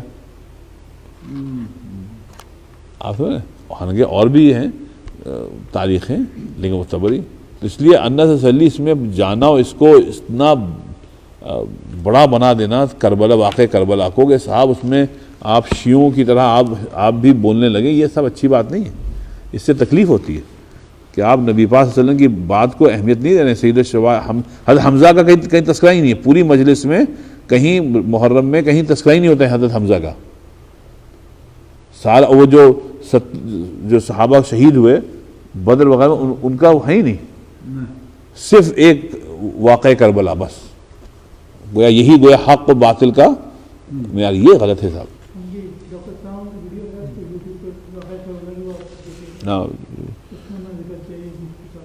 اچھا یہ چلیں بسم اللہ. آئیے صاحب جلدی سے یہ کر لیں مدارج السالکین. بسم اللہ. اب آئیے ہم لوگوں نے 26 کر لیے تھے رائٹ ہے نا؟ ہاں چلیں بسم اللہ. اب دیکھیے 27 بھی بڑا عمدہ ہے صاحب. ان کے پوائنٹ مجھ کو سبھی عمدہ لگتے ہیں. کہتے ہیں امام ابن قیم رحمۃ اللہ علیہ فرماتے ہیں کہ ان الرضا یخرج الہوا من القلب فالراضی ہواہ تبع لمراد ربہ منہ عن المراد الذي يحبه ربه ويرضاه فلا يجتمع الرضا واتباع الهوى في القلب ابدا. اب دیکھیں کہتے ہیں کہ اللہ سے خوش رہنا، اللہ سے راضی رہنا، اس کا ایک فائدہ اور ہوتا ہے. سنیے یہ فائدہ کیا ہے ظفر بھائی، سوچیے اب آپ کیا پیاری بات انہوں نے کہی. اللہ سے راضی رہنے میں ایک فائدہ یہ ہوتا ہے کہ دل سے خواہشات کی اتباع کا جذبہ ختم ہو جاتا ہے. اتباع کا آپ کہیں کہ ہم اپنے خواہشات کی پیروی کریں گے، یہ جذبہ دھیرے دھیرے ختم ہی ہو جاتا ہے. کیونکہ اب آپ یہ دیکھتے ہیں کہ ہماری جو خواہشات ہیں وہ اللہ کی مراد کے تحت ہیں یا نہیں ہیں. بس آپ کی نجات ہوگی پھر. تو کہہ گئے فالراضی ہواہ تبع لمراد ربہ منہ. سنیے آپ کہنے کہ اب وہ آدمی اللہ سے راضی ہے، وہی آدمی اللہ سے راضی ہوگا جس کی جو خواہشات ہیں وہ اپنے رب کی مراد کے تحت ہوں گی. اب دیکھیے آگے کیا کریں. اعنی کہنے ابن قیم کہنے اس سے مطلب یہ المراد الذی یحبہ ربہ ویرضاہ، اب آپ پھر آدمی یہ دیکھے گا کہ ہمارے رب کی مراد کیا ہے.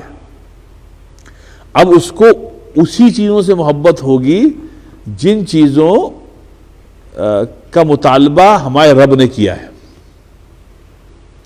تو آپ کیونکہ آپ کو معلوم ہے کہ ہم اللہ سے راضی رہیں گے, اللہ ہم سے راضی رہے گا جب ہم اللہ کی مراد کے تحت اپنی خواہشات کو لے آئیں. اب سنیے, اب یہ جملہ دیکھیے, آپ حمزہ میاں یہ آپ کو لکھنا لکھیے, سمجھنا سمجھیں. دیکھیے آپ کتنی پیاری بات کہہ رہے ہیں. ابن قیم کہنے فلا یجتمع الرضا واتباع الہوى فی القلب ابدا. کہنے کہ یہ بالکل ممکن نہیں ہے, ناممکن ہے کہ کسی کے دل میں اتباع خواہشات کی اتباع اور اللہ سے راضی, اللہ سے خوش رہنے کی دونوں صفت پائی جائیں. یہ ممکن نہیں. صفات بہت بڑی بات کہہ دی انہوں نے, بہت بڑی بات کہہ دی کہ اگر آپ اللہ سے راضی ہیں, اللہ سے خوش ہیں, وہ تبھی ممکن ہے جب یہ بیکار کی خواہشات جو ہیں ان کو نکالیے آپ. اسی لیے کہتے ہیں صاحب اللہ سے کسی کی خوشنودی حاصل کرنا آسان بھی ہے لیکن بہت مشکل بھی ہے ایٹ دا سیم ٹائم, کیونکہ اللہ تو مائل بکرم ہے. وہ کیا ہے صاحب اللہ میں بول کہ ہم تو مائل بکرم ہیں, کوئی کیا ہم تو مائل بکرم ہیں, کوئی سائل ہی نہیں, راہ دکھلائیں کس کو, کوئی راہور منزل ہی نہیں. تو اللہ تو ہم تو مائل بکرم ہیں, لیکن اس کے لیے اللہ کہہ رہا ہمارے پاس ایک یہ ہے کہ یا تو میرے بنو یا شیطان کے بنو. سمجھا؟ یہ دونوں جہاں نہیں چل پائے گا بھائی, فیصلہ کر لو. اب یہاں پہ یہ اتباع الہوا جو ہے, ہوا مطلب خواہشات, خواہشات کی اتباع کرتے ہوئے آپ اللہ کی خوشنودی نہیں حاصل کر سکتے.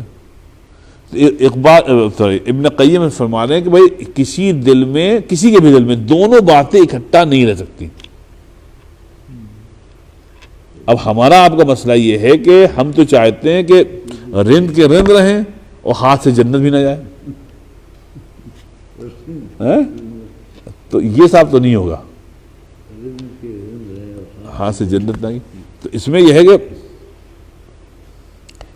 غالب کے بہت دس شعر ہے, آپ لوگوں سے یاد ہوگا, کہنے کہ یہ مسائل تصوف ہے نا, یہ مسائل تصوف, یہ تیرا بیان غالب, ہم تجھے ولی سمجھتے جو نہ بادہ خار ہوتا. ورنہ تم ایسی باتیں کرتے ہو کہ ٹوپی گھوم جاتی ہے بھائی, لیکن جب تمہارے اعمال کو دیکھتے ہیں تو ہم دیکھتے ہیں تم شرابی کبابی ہو بھائی. ورنہ تم جب اگر اس کو ہٹا دیتے ہیں تو صرف تمہاری بات سنتے ہیں تو مطلب کہتے ہیں بھائی کیا آدمی تھے. تو اس کو کہا یہ مسائل تصوف, مسائل تصوف, یہ تیرا بیان غالب, کیا بات, ارے ہم تجھے ولی سمجھتے, ولی جو نہ بادہ خار ہوتا. ہاں وہ خود ہی اپنی جو نہ بادہ خار ہوتا. بس آپ کی لت لگی, مطلب خواہشات جو ہے صاحب. اس لیے صاحب دیکھیے ایسا ہے, علم جو ہے وہ کوئی معیار نہیں ہوتا ہے کہ آپ اللہ والے ہیں. علم لیکن اگر علم کے مطابق آپ کا عمل نہیں ہوا تو یہ علم آپ کے لیے وبال ہے.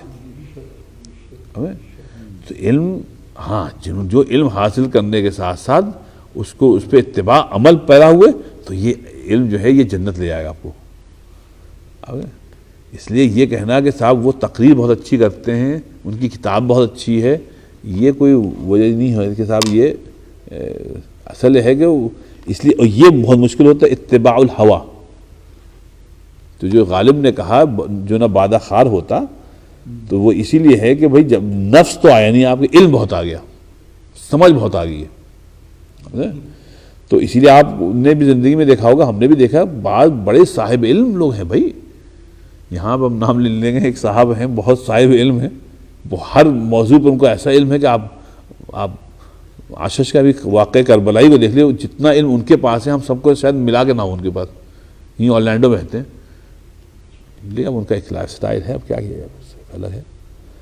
تو وہ علم جو ہے صاحب وہ آپ کے پاکستان میں ایک صاحب تھے بڑے ذہین، ہمارے لکھنؤ میں آئے تھے، یہ 1982-83 کی بات ہے، آپ کے پاکستان کے منسٹر بھی رہے تھے، منسٹر بھی تھے، اور آئے تھے، کیا ذہین آدمی تھا وہ، تھوڑی ریکارڈ ہو رہا، ہم نہیں چاہتے کسی کی دل آزاری ہو.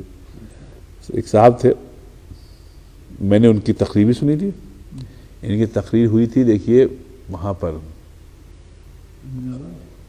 رفاہ عام کلب میں گوئن روڈ پہ، بہت لوگ آئے تھے، لیکن وہ بہت ذہین، ان کی کتاب بھی میں نے پڑھی اور لائن کٹ گئی، ان کی کتاب تھی وہ میں نے باقاعدہ منگوائی، ان کی تقریر سننے کے بعد پھر میں نے منگوائی کہ ہم دیکھیں بھائی کیا ہے، لیکن صاحب جب دیکھا تو بوتل میں رہتے تھے، وہ بوتل میں رہتے تھے. تو یہ صاحب علم جو ہے یہ معیار نہیں ہے صاحب، اگر علم کو آپ نے صحیح طور پر استعمال نہیں کیا تو یہی جہنم میں لے جائے گا. نہیں ایسی بات نہیں ہے، آپ یہ کہیں بعض لوگ جو بوتل میں رہتے ہیں ان میں علم ہوتا ہے، ورنہ جو ہے ویسے صاحب یہ جو اندوری تھی، راحت اندوری جاتے آپ قصائی تھے؟ اچھا قصائی تھے، پیشہ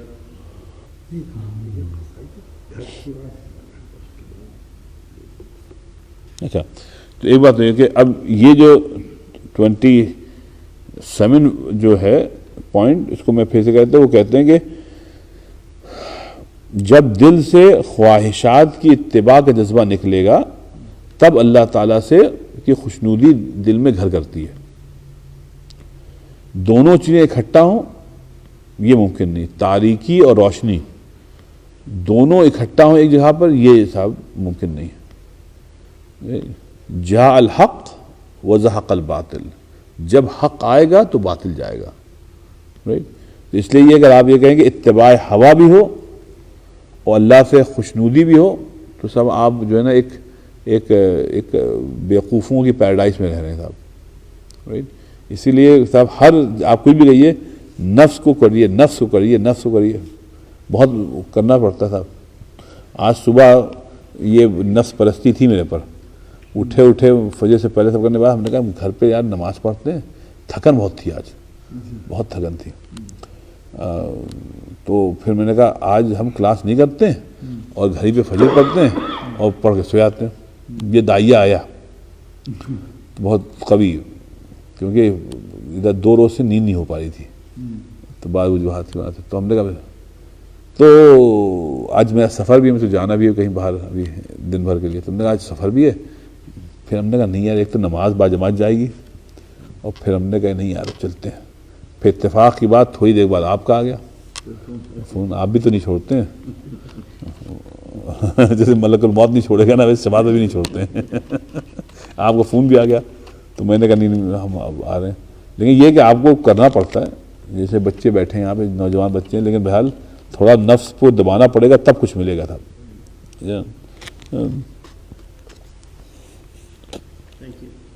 نہیں تھا کیا تھا وہ شعر، نفس کیا میں کہتا نفس کو دبانا پڑے تو کہ اس پہ ایک شعر تھا صاحب کہ اس کا اصغر گونڈوی کا تھا، کیا شعر تھا، اصغر صاحب نے اسی پہ کہا تھا کہ صاحب کچھ نفس کو دباؤ بھائی، یہ نفس پرستی نہیں ہوگی صاحب. ان کا شعر تھا صاحب کہ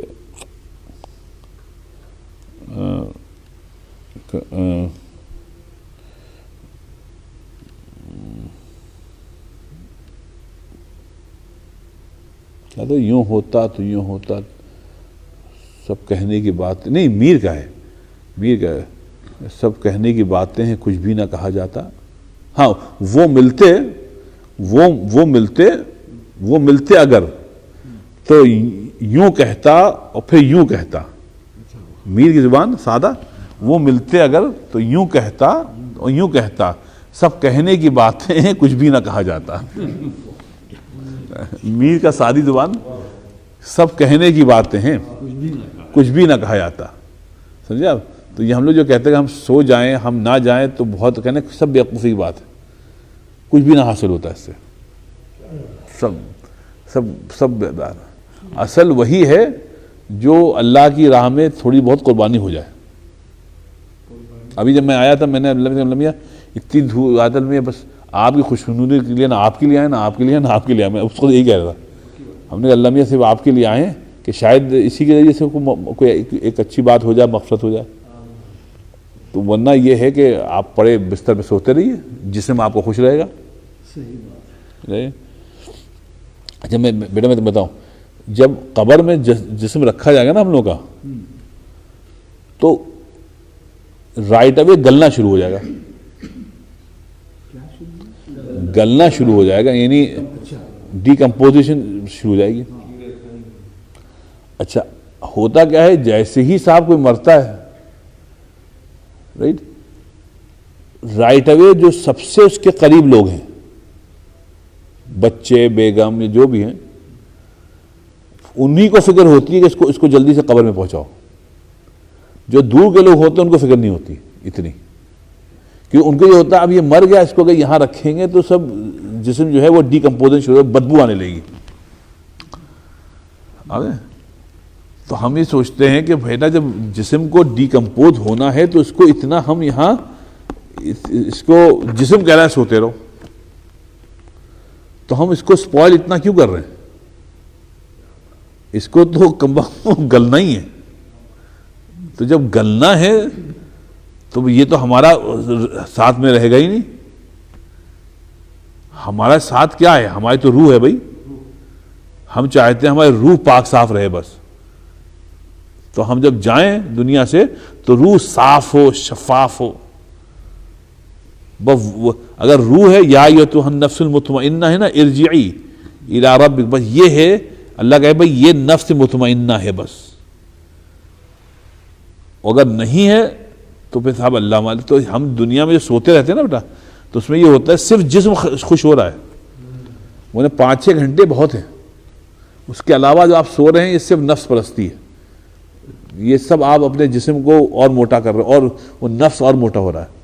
اسے مولانا تھانوی صاحب نے کہا تھا کہ تصوف کے تین ہی اصول ہیں، ہر اصول اس کے تحت آتے ہیں: کم سونا، کم کھانا، کم بات کرنا۔ یعنی یہ 3 اصول ہیں، تمام چیزیں اس کے اندر آتی ہیں، پورا تصوف جو اسی کا وہ ہے۔ کم سوئیے بھائی، سمجھا، تو نفس موٹا نہیں ہوگا، اور کم کھائیے، نفس موٹا نہیں ہوگا، کم بولیے، نفس موٹا نہیں ہوگا آپ میں، تو باقی جو ہے سب خیر ہے۔ تو اس لیے یہ جو تھوڑی بہت آدمی وہ کرتا ہے، تگوداؤ کرتا ہے، اس سے فائدہ یہ ہوتا ہے نفس کمزور ہوتا ہے، بس نفس کمزور ہے تو نفس صاف رہے گا۔ اور جہاں نفس کو آپ نے فیڈ کیا کہ ابھی اور سو جاؤ، گھر پہ نماز پڑھ لو، چھوڑو یار، کہاں سوتے رہو سب، وہ نفس آپ کو موٹا ہوگا، پھر یہ نفس آپ کے کنٹرول میں نہیں رہے گا۔ اس لیے یہ جو ہے صاحب، یہ جو فلمیں آتی ہیں نا، فلمیں، یہ ہندی فلمیں، جب سے ہم نے ان کو طلاق دی ہے تو قریب 30 سال پہلے، اب سمجھ میں آتا ہے کہ انٹرٹینمنٹ کے نام پر یہ ہماری سب سے قیمتی نعمت چھین رہے تھے، وہ ہے ایمان۔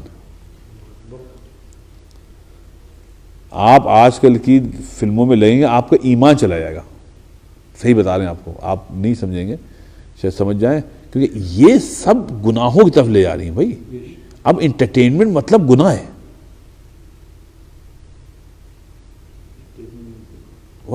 آپ بد نظری، بد گوئی، رائٹ، ہر چیز بد ہے۔ آپ دیکھیں تو ہمارے اچھے خاصے معصوم بچے سب بد ہی بد ہو رہے ہیں، اور دین کی طرف رغبت، محبت، ایک دین سے محبت سب ختم ہو گئی۔ ہر وقت فلم میں صاحب، ہر فلم، اور وہی کیا جسم دکھا رہے، ننگے ننگی باتیں ہو رہی ہیں، سب دیکھ رہے ہیں، عورتیں، مرد، عورتوں کو اپنے شوہروں میں انٹرسٹ ختم ہو رہا ہے، شوہروں کو اپنے بیگمات میں انٹرسٹ ختم ہو رہا ہے، ماں باپ کی عزت نہیں ہے صاحب, کچھ ہے, سب بد ہی بد ہے صاحب. اس کو ہم کہہ رہے ہیں انٹرٹینمنٹ. چند روز پہلے کی بات ہے, دو سال پہلے, کہ یہاں ہم لوگ تو اورلینڈو میں نا, ٹیمپا کتنی دور ہے, 80 میل دور. یہاں پر انڈین فلم کا کوئی کیا ہوتا ہے وہ جو ایوارڈ نہیں ہوتا ہے, ہاں ایوارڈ نائٹ, کیا ہوتا ہے وہ پتہ نہیں ان لوگوں نے کیوں کیا, کہ بامبے وغیرہ میں کرتے تھے, دبئی میں, یہ وہ ٹیمپا میں کریں گے. اب وہاں سے سوائے ٹیمپا, اور یہ صاحب اورلینڈو میں وہ گہما گہمی صاحب. ایک صاحب نے تو بہت جسارت کی, میرے پاس آئے, کہنے افسر ٹیمپا میں آپ کو کوئی جان پہچان کا ہے؟ میں سمجھا مسجد اصلاحی جانا ہے, میں سمجھا مسجد آنا, مسجد اصلاحی وغیرہ. ہاں وہاں کیا بات ہے, نہیں وہ نہیں, وہاں پہ یہ ہو رہا ہے. تم نے نہیں, اس لائن کا تو ہمارا کوئی نہیں ہے. تو یہ گئے $200-300 کا لے کے گئے, اپنی بیگم کو لے گئے, بچوں کو گھر پہ چھوڑا, وہاں گئے, وہاں جا کے جو بھی فلم ایکٹر وہ جانے یہ لوگ, انہوں نے فلم بھی نہیں دکھائی اپنی ویڈیو, پیچھے چیخ رہے ان کا نام لے کے, وہ فلم ایکٹر ایکٹریس گزر گئے, چیخ رہے اور اپنے ویڈیو پہ جانے کے, دیکھیے میں کتنے قریب پہنچ گیا تھا ان کے, قریب پہنچ گیا تھا ان کے. مجھ کو دکھایا, میں نے کہا اتنی قربت تو سے تو آپ پر جنت واجب ہو جائے گی پھر, اتنی قربت ہے آپ کے. تو یہ جو نفس پرستی ہے صاحب, یہ آپ کو لے ڈوبے گی. تو جس زمانے میں ہم لوگ دیکھتے تھے فلم, تو اس وقت تو ہم لوگ سمجھتے تھے چلو انٹرٹینمنٹ, لیکن جب تھوڑی بہت تو سمجھ میں آیا کہ میاں اب ایک چیز اختیار کرو, یہ دونوں کشتیوں میں پیر آپ ڈالیں گے نہیں چل پائیں گے. ایک کشتی آپ لے لیں, یا یہ لے لیں یا وہ لے لیں, دونوں کشتیوں پہ سوار نہیں ہوگی صاحب. اگر تو بہرحال اسی کو ابن قیم فرمانے کہ پہلے اتباع نفس, اتباع ہوا جو ہے, اس کو جب ترک کریں گے تو اللہ کی رضا ملے گی.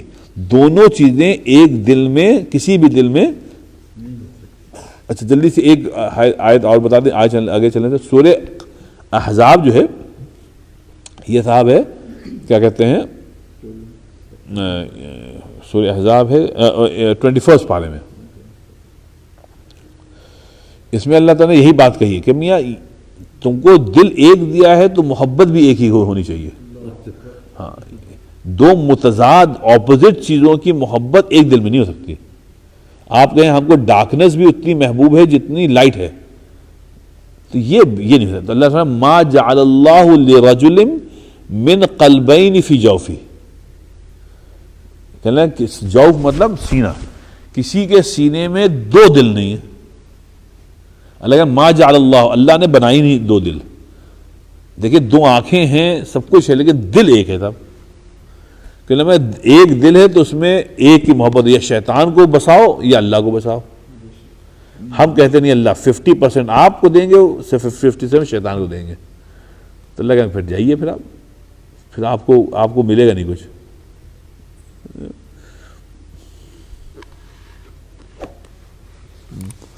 تو یہ ہے. اچھا یہ کیا ہے شعر نشور واحدی کا, ہمیشہ سے میں پہلا مصرع بھول جاتا ہوں. چلے آؤ جہاں تک روشنی معلوم ہوتی ہے. یہ اس میں کوئی کیا بے راستے میں کوئی نہیں, چلے آؤ. ہاں یاد آ گیا صاحب, اللہ کا شکر. دیا خاموش, دیکھیے اسی کو کہہ رہا ہے, دل کو کہتے دیا خاموش ہے, دیا خاموش ہے مگر دل تو کسی کا جلتا ہے. کہتے ہیں دیا خاموش ہے لیکن دل تو کسی کا جلتا ہے. چلے آؤ جہاں تک روشنی معلوم ہوتی ہے. چلے آؤ, دیکھیے دیا خاموش ہے مگر دل تو کسی کا جلتا ہے. چلے آؤ جہاں تک روشنی معلوم ہوتی ہے. نشور واحدی بند شعر. تو اس وجہ صاحب یہ. اچھا اب آئیے 28 کتنا بجے اصل سے. ابھی کہتے ہیں ان رضا عن اللہ فی جمیع الحالات یثمر العبد رضی اللہ عنہ کما بمرفضہ. کہنے لگے صاحب اللہ سے ہر حالت میں, تمام حالات میں جو خوشی کا تعلق ہم نے پیدا کیا تھا, رائٹ, اس میں حرف نہ آنا چاہیے. حالات سے آپ کا تعلق اللہ سے متغیر نہ ہو. کہنے لگے تو آپ کو یہ رضا میں استمرار رہے گا, کنٹینیوٹی رہے گی. کیونکہ اب کیا کہہ رہے ہیں, اب یہ کہہ رہے ہیں فَإِنَّ الْجَزَاءَ مِنْ جِنْسِ الْعَمَلِ. اب یہ ایک اصول ہے, کلیہ ہے عربی میں اور اسلام میں, کہ جزا جو آپ کو ملے گی نا, جو آپ کو ریوارڈ ملے گا یا جو آپ کو پنشمنٹ ملے گی, جو بھی ہے اس کو جزا کہتے ہیں. جو جزا ہے نا وہ جنس عمل کے متعلق ہوگی, جیسا عمل کیا نا اس کی جنس کے متعلق ہوگی. تو مطلب یہ ہے کہ اگر آپ ناراض ہو گئے حالات کی بنا پر, اللہ سے ناراض ہو گئے, اب اس کی جزا بھی پھر ناراضگی ہے. اور اگر حالات آئے, آپ نے کہا نہیں, حالات سے ہمارا تعلق اللہ سے جو ہے وہ متاثر نہیں ہوگا, تو اب یہ ایسا عمل ہے کہ جو آپ کو اب جو جزا ملے گی وہ خوشنودی ہی ملے گی اللہ تعالیٰ کی. تو اس میں کہنا ہے فَإِنَّ الْجَزَاءَ مِنْ جِنْسِ الْعَمَلِ, جزا جو ہے وہ عمل کی جنس کے مطابق ہوتی ہے. تو اس لیے حالات سے صاحب متاثر تو ہوگا آدمی, غمگین بھی ہوگا, لیکن حالات کی وجہ سے اللہ تعالیٰ سے جو تعلق ہے وہ متاثر نہیں ہوگا صاحب. اچھا, اسی کو کہتے ہیں ایک اسرائیلی روایت ہے, ابن قیم نے فرما دیا کہ کوئی مستند نہیں, اسرائیلی کہتے ہیں جو روایات یہودی علماء کے ذریعے سے پہنچی ہیں, رائٹ. تو موسیٰ علیہ السلام کے متعلق جو باتیں صحیح احادیث میں نہیں ہیں وہ اکثر اسرائیلی روایت ہے, اسی لیے اس کو نہ تو اس سے انکار کیا جاتا ہے نہ اقرار ہوتا. بھائی ٹھیک ہے, انہوں نے کہا ہے بھائی. اب انہی میں سے ایک اسرائیلی روایت ہے, کہتے ہیں کہ ایک دن موسیٰ علیہ السلام نے پوچھا سأل ربہ عز وجل ما یدنی من رضا. انہیں کہا موسیٰ علیہ السلام نے کہا کہ اللہ تعالیٰ ہم کو کون سی چیز آپ کے قریب پہنچائے گی تاکہ آپ ہم سے ہمیشہ راضی رہیں. کون سا عمل ایسا ہے جو ہم کو آپ کے بہت قریب کر دے گا کہ اس کے بعد ہم کو یہ ہو جائے بس اللہ اب راضی رہے گا نہ. تو اللہ تعالیٰ نے کہا ان رضایا فی رضاک بقضائی. اللہ تعالیٰ نے کہا موسیٰ علیہ السلام سے کہ بھائی دیکھو, ہماری خوشی چاہتے ہو نا, خوشنودی, تو ہم تب خوش رہیں گے جب تم ہم سے خوش رہو گے, اور تم خوش رہو گے ہم کو معلوم ہے جب تم ہماری قضا جو کچھ میں نے لکھ دیا ہے نا تمہارے متعلق اس پہ تم مطمئن رہو گے, تو ہم کہیں گے اچھا دیکھو یہ ہم سے خوش ہے. تو مطلب جو تقدیر کے پر آپ خوش ہیں تو گویا آپ اللہ سے خوش ہیں. اللہ کہے بس تم ہم سے خوش ہو گے نا تقدیر کے پر, بس ہم تم سے خوش. تو وہی فَإِنَّ الْجَزَاءَ مِنْ جِنْسِ الْعَمَلِ. ہاں, آپ اللہ سے خوش ہیں نا تو اللہ خوش ہے آپ سے. سواب دیکھیے پوری بات ہوتی ہے صاحب آپ کیا کر رہے ہیں. اللہ تو ہر وقت مائل بکرم ہے ہی, اللہ کہہ رہا ہے آپ میں چینجز آئے نہیں آئے. ان احسنتم نہیں کیا وہ جان سے نہیں, اس کا اور کیا جہاں پہ ہے کہ تو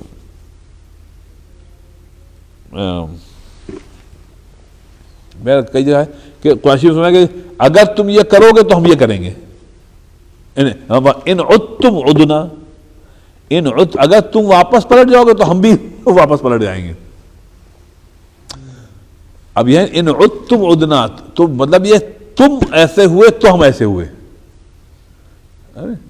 ولا تکونوا کالذین نسوا اللہ, ان لوگوں میں سے مت بن جاؤ جو اللہ کو بھول گئے, پھر اللہ کا عذاب آئے گا, اللہ تعالیٰ پھر تم کو بھلا دے گا. فاذکرونی اذکرکم, تم ہم کو یاد کرو تو ہم تم کو یاد کریں گے. تو اس کا مطلب یہ ہوا کہ اللہ ہر وقت مائل بکرم ہے. اگر کوئی پرابلم ہو رہی ہے وہ ہماری طرف سے ہے, اللہ کی طرف سے نہیں ہے. آپ بات ہے, پوری دنیا میں مسلمان جو ذلیل ہے وہ اس وجہ سے ہے کہ ہم لوگوں نے اللہ سے تعلق ختم کیا, اس کی وجہ سے ہم لوگ ذلیل ہو گئے. ورنہ اللہ تو سب تیار ہے. اللہ کہہ رہا ہے بھائی ہم تو مائل بکرم ہیں, بتاؤ تم میں وہ صفت ہے نہیں ہے. اچھا اس میں ایک جلدی سے اور بات بتا دیں، یہ پوائنٹ، وَأَنْتُمُ الْأَعْلَوْنَ إِن كُنتُم مُؤْمِنِينَ ہے نا، آپ سبھی کو یاد ہوگی آیت. اللہ فرمایا بھائی تم لوگ دنیا کو رول کرو گے اگر تم مومن ہو تو. مومن کی بہت سی بات، لیکن ایک بات نبی پاک فرمائی، المؤمن، مومن وہ ہے جو لوگوں کی خدمت کرتا ہے. ہم خادم ہیں، کنتم خیر امت اخرجت للناس ہیں، لوگوں کی خدمت کے لیے ہم کو نکالا گیا ہے. جب ہم خادم بنیں گے نا لوگوں کے، انسانیت کے، ہم مومن ہیں. اور جہاں ہم مخدوم ہو گئے کہ ہماری خدمت کرو بھائی، مخدوم کو کوئی زیادہ نہیں پتا، جاؤ ہراؤ، بہت تم اپنے آپ سمجھو کہ پوری دنیا تمہاری خدمت کرے، تم ہو کون؟ ہم نے تم کو اخرجت للناس، تم کو خادم بنا کے بھیجا تھا. نبی خیرکم من ینفع الناس، تم میں سب سے اچھا وہ ہے جو لوگوں کی خدمت کرے. بھائی تم نے کیا کیا انسانیت کے لیے؟ تم نے مسلم امت نے، ہم نے آپ نے بتائی کیا کیا ہے. ارے ابھی آپ پاکستانی کو دیکھ لیجئے، ہندوستان کوئی بھی مسلم ملک دیکھ لیجئے، آپ اس وقت کراچی آپ کا پانی کے اندر دبا ہوا ہے، کہاں ہوتا ہے ایسا؟ اب اگر آپ یہ بتائیے کہ آپ خیر سعودی عرب چلے جائیے، آپ کتنی ریسزم ہے صاحب، کہاں دین کہاں ہے؟ آپ مصر آپ چلے جائیں، کتنا کرپشن ہے. آگے بات ہے نا. تو بھائی بات یہ ہے کہ ہم لوگ تو عجیب و غریب قوم بن گئے نا. تو اس لیے جب ان کنتم مؤمنین سے پلیز صرف نماز مت سمجھیے گا، یہ بہت بڑی پرابلم ہوگی. ہم دین کو صرف نماز میں ہم نے محصور کر دیا ہے. ہاں نماز پڑھیے، واجب ہے، اس میں آپ کو آپشن نہیں، آپ کو پڑھنا ہے. لیکن دین نماز کا نام نہیں ہے صرف. ہاں نماز دین کا ایک حصہ ہے، لیکن اصل تو پورا جو قرآن شریف جو بھرا ہوا ہے وہ اخلاق، معاملات، معاشرت پہ پڑا ہوا ہے بھائی. اس کو اللہ نے کہا قرآن پہ آؤ، ان کنتم مؤمنین. ہم کہتے تھے ہم نماز پڑھتے ہیں تو ہم مومن ہیں، باقی جو 75% ہے بھائی ٹھیک وہ تو آپشن ہے، آپشنل ہے. تو اس میں کیا ہوا؟ ہم پٹ رہے ہیں. مومن ان کنتم مؤمنین کا مطلب ہم نے صرف نماز، روزہ، حج، زکوٰۃ کر لیا ہے اور باقی چیز کو چھوڑ دیا. تو ہمارے جو اسلامک کنٹریز ہیں، سٹیز ہیں، وہ بدبودار ہو گئی ہیں، سب کوئی جانا نہیں چاہتا ہے. نماز سے جو تین دوسری صفات ہیں وہ آنی چاہیے، آنی چاہیے. نماز نہیں بنی، نہیں بنی، تینوں دوسری نہیں بنی، صفات نہیں آ رہی. ایک چیز آ رہی ہے، نہیں بنی نماز، دل لال لگا. جی جی جو دوسری چیزیں تین ہیں یا پھر شیخ صاحب وہ اصل میں لازم ملزوم ہے نا. جب آپ صاحب اخلاق ہوں گے آپ کی نماز اچھی ہوگی، آپ کی نماز اچھی ہوگی، آپ کے معاملات سب ہر چیز کنیکٹڈ ہے. جیسے آپ گاڑی چلاتے ہیں نا تو پورا جو اتنے پرزے ہیں وہ سب ایک خراب ہوتا ہے نا، آپ گاڑی کو پل اوور کرتے ہیں. حافظ صاحب اس میں دیکھیے دھواں کیوں نکل رہا ہے؟ ٹرانسمیشن سب جڑے ہوئے ہیں. آپ یہ نہیں کہہ سکتے سب کوئی علیحدہ نہیں ہے. تو اس کو یاد رکھیے ان کنتم مؤمنین میں بھائی اخلاق، معاشرت، معاملات ہے. عبادات جو ہیں وہ صرف 25% ہے. تو میں پھر سے ریپیٹ کرتا ہوں بیٹا، جب دیکھو قرآن شریف میں کہیں نماز کی تفصیل ہے ہی نہیں.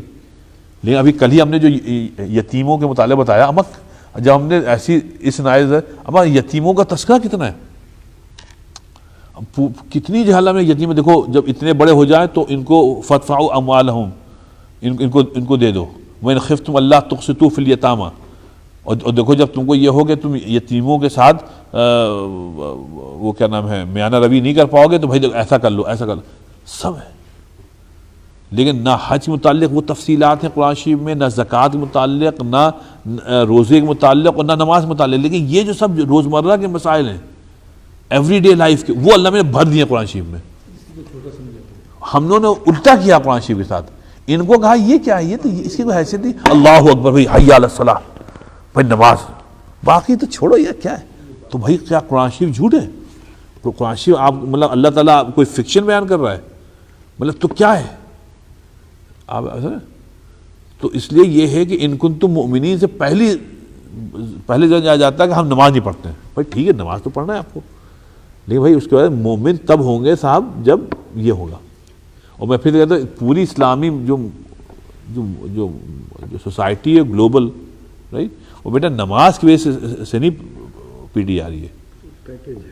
ہاں وہ اصل میں نماز بھی آپ نہیں پڑھ رہے، اور اس کے ساتھ ساتھ آپ کا جو معاملات معاشرت اخلاق ہے وہ پیتھیٹک ہے، وہ پیتھیٹک ہے. اما اخلاق کا تو یہ عالم ہے کہ آپ نماز پڑھتے ہیں امام کے پیچھے، اس کے بعد جا کے غیبت کرتے ہیں. ابھی چند روز پہلے ایک صاحب نے نماز پڑھی اور باہر جا کر ایک غیبت کر رہے تھے. مطلب اب چاہے ہم عثمان اس کو چھوڑیے، جس کے بیچ میں انہوں نے نماز پڑھی، تو ایک صاحب نے اس وقت ان سے یہ کہا کہ یار جو آپ ہم سے کہہ رہے ہیں ابھی بات، یہ یا تو امام صاحب سے آپ خود جا کے کر کے دیے. اور دوسری بات یہ ہے کہ جس کے آپ نے امام صاحب کی نماز پڑھی ہے، الضالین والا آمین کہا ہے، لم یقول، آپ کیسے اس کی غیبت کر سکتے ہیں؟ تو ابھی نماز ختم کی آپ نے اور نماز کے فوراً بعد غیبت کر رہے ہیں. آپ بات تو ایسی ہی جو ہے یہ بد اخلاقی ہوگی. ایسی جو امام ہیں وہ بھی ایسی ہیں سب، پورا معاشرہ ہے نا متعفن، سبھی کم و بیش ایک جیسے ہیں. تو اس لیے بھائی یہ ہے کہ ان کنتم مؤمنین سے صاحب اخلاق جو ہے اس کو سمجھیے، وہ سب سے، اسی لیے حضور فرمایا احاسنکم اخلاقا، سب سے اچھا مومن وہ ہے جس کے اخلاق اچھے ہیں. اچھا میں ایک جلدی بتائیں، یہ ایک علمی بات ہے، کسی حدیث میں حضور نے یہ نہیں فرمایا سب سے اچھا مومن وہ ہے جس کی نماز سب سے اچھی ہے. اگرچہ نبی پاک صلی اللہ علیہ وسلم نے نماز کے متعلق فرمایا کہ ایسی نماز پڑھو جیسے ہم پڑھتے ہیں، ٹھیک ہے، لیکن نماز کو معیار نہیں بنایا کہ بس تم اگر ایسی نماز پڑھ رہے ہو تو تم مومن ہو. اب فرق دیکھیے آپ. لیکن اخلاق فرمایا کہ اگر تم اخلاق ہے تو تم سب سے اچھے ہو، اور ہم لوگوں نے اسی کو پیچھے پھینک دیا. میں لکھنؤ تھا، پھر وہاں سے کراچی گیا، سب گیا، 91 کی بات ہے. تو بقرعید آئی صاحب، بقرعید میں وہ چاروں طرف وہ جانور کی جو سب تھا، اما گلیوں میں چلنا مشکل ہو گیا، ہر طرف سے بدبو آ رہی، اور یہ عبادت ہو رہی ہے. یہ کیا ہے بھائی؟ بھائی کسی آپ کے عمل سے کسی کو تکلیف نہ پہنچے. نبی پاک فرمایا کہ مسجد آؤ تو لہسن کھا کے مت آؤ، کیونکہ منہ سے بھپار آئے گی تو لوگوں کو تکلیف. یہاں پورا سب جانور جو ہے اس کی تڑیاں جو ہے باہر آپ نے ڈال دی، وہ باہر پڑی ہوئی لوگ کر کے جا رہے ہیں. ایک وہ اخلاق ہے، اور ایک یہاں ہے کہ آپ نے یہاں قربانی کی تو پڑوسی کو معلوم نہیں ہوتا کہ آپ نے قربانی کی ہے. سب کچھ ایک نظام ہے صاحب، کسی کو تکلیف نہ ہو صاحب، نیبرز کو نہ ہو. آپ سلاٹر ہاؤس گئے، بڑے منظم طور پہ سب ہوا، کیوں آپ امریکہ میں بھائی آپ کو رول فالو کرنے ہیں. اخلاق ایمان نہیں، اخلاق ہے، اخلاق ہے. اب یہاں ہم لوگوں نے قربانی کی، کسی امریکن کو تکلیف نہیں ہوئی صاحب. ہم لوگ گئے، وہاں گئے، کیا، سب صفائی ہوئی، پیسے دیے، چلے آئے. یہیں آپ لکھنؤ، کراچی، لاہور، ڈھاکہ میں جائیں، آپ جہاں نکالو. اور وہیں ہمارے ہندو بھائی ہیں، وہ کہہ رہے ہیں کہ کیا کر رہے ہو بھائی؟ ارے یہ عبادت ہے، ہم لوگ لڑنے کے لیے آ جائیں گے صاحب، چاقو چھریاں نکل آئیں گی. ارے آپ سوچیے ناصر بھائی، میں گیا تھا چند روز پہ، میں کبھی نہیں بھولوں سیرت النبی صلی اللہ علیہ وسلم کا جلسہ، آج سے 4 سال پہلے لکھنؤ میں گیا تھا، ربیع الاول میں. ارے سڑکیں روک دی، گلیاں بند کر دی، شامیانے لگا دیے مسلمانوں نے سیرت النبی صلی اللہ علیہ وسلم کے جلسے کے نام پر. علماء کو بلا کے دھواں دھار تقریر کرا رہے ہیں، اور بھوپوں لگائے ہوئے سب، رات کی 11، 12، 1 بجے. تو وہیں ہندو، مسلمان، ہندو سب کسی کو سونا ہے، اور وہ رات بھر نبی پاک صلی اللہ علیہ وسلم کے اخلاق باتیں ہو رہی ہیں، وہ ہمیں سمجھ میں نہیں آتا ہے. اور وہاں ہم کو ایک جگہ بلایا تو آدھی سڑک روک دی، آدھی سڑک پہ شامیانہ ہے، اور وہاں پہ ٹرک جا رہے ہیں، ایس یو وی جا رہی ہیں، پوں پوں پوں پوں پوں پوں. اور یہاں پر جو ہے اپنے مسلمان لڑکے کھڑے ہوئے ہیں کہ خبردار، اگر یہ ہمارے نبی کا ذکر رسول چل رہا ہے، خبردار اگر تم نے چھوا ابھی چھریاں چاقو نکل آئیں گے.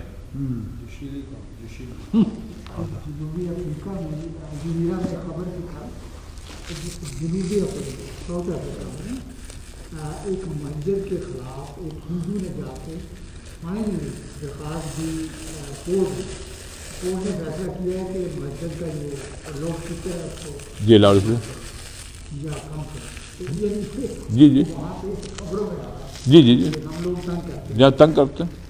اب ہندوستان میں بھی آپ اذان کیوں دیں گے لاؤڈ اسپیکر پہ جبکہ قرب و جوار میں اس محلے میں رہنے والے ہندو بھی ہیں اور زیادہ نان مسلم. اب ان کو تکلیف ہو رہی ہے بھائی، ہم اپنی عبادت کی کو شو آف کیوں کر رہے ہیں؟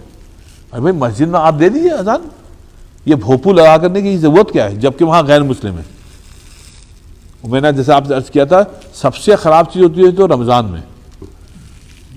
اب پتہ نہیں ہوتا ہی نہیں ہوتا. بچپنے میں تو ہم لوگ وہ جو سر درد کرتے تھے نا 3:30 بجے سے، روزے داروں اللہ کے پیاروں اٹھیے صرف 1 گھنٹہ باقی ہے، پھر ہر 5 منٹ 55 منٹ باقی ہیں اٹھیے اسی. اب سوچئے 1 گھنٹہ 30 دن. لیکن آپ کہہ کے آپ دیکھیے محلے والے انکلوڈنگ امام صاحب سب آپ کے خلاف ہو جائیں گے. تو بہرحال یہ جو ہے نا اخلاق وہ اصل دین ہے بیٹا. ہم لوگ کیا بہت ہے سب، ہم لوگ کیا بہت ہے سر. معاف کیجیے زیادہ ٹائم ہو گیا بس. تو اب اس کو یہیں تک رکھیے. یہ آخری یہ ہے ایک 29 اس کو فرمائے ان رضا بالقضاء اشق شیء علی النفس. اس کو یاد رکھیے. یہ کہہ رہے ہیں تقدیر پر راضی رہنا یہ نفس کے اوپر سب سے بھاری چیز ہوتی ہے. تقدیر پر راضی رہنا کہ جو کچھ اللہ نے ہمارے لیے لکھ دیا ہم خوش ہیں اس پر، یہ نفس پر سب سے بھاری چیز ہوتی ہے. اشق علی النفس رائٹ. بل ہوا ذبحھا فی الحقیقہ. کہنے بلکہ اصل میں یہ نفس کو ذبح کرنے والی بات ہے. حقیقت میں آپ نفس کو ذبح کر رہے ہیں. آپ کہیں نہیں بس اللہ نے ہماری تقدیر میں یہی لکھا تھا ہم اتنے ہی پہ خوش ہیں. کہنے اگر آپ نے ایسا کر لیا تو آپ نے اپنے نفس کو ذبح کر دیا سمجھ لیا. الحمدللہ. فإن مخالفت هواها وتبعها وإرادتها لا تصبر مطمئنہ قط حتى ترضى بالقضاء. کہنے لگے سمجھ لو اپنے نفس کی مخالفت تم تبھی کر سکتے ہو جب تقدیر پر تم خود راضی ہونا شروع کر دو. رائٹ. فحینئذ تستحق. کہنے کہ جب تقدیر پر تم راضی ہوگا تو پھر یہ حق ہے کہ تم سوچو کہ جب تم مرو گے تو شاید تمہارے لیے اللہ تعالیٰ یہ کہے یا ایھا النفس المطمئنہ ارجعی الی ربک راضیۃ مرضیہ. بس اب اتنا ہی رکھیے صاحب، لمبا ہو گیا.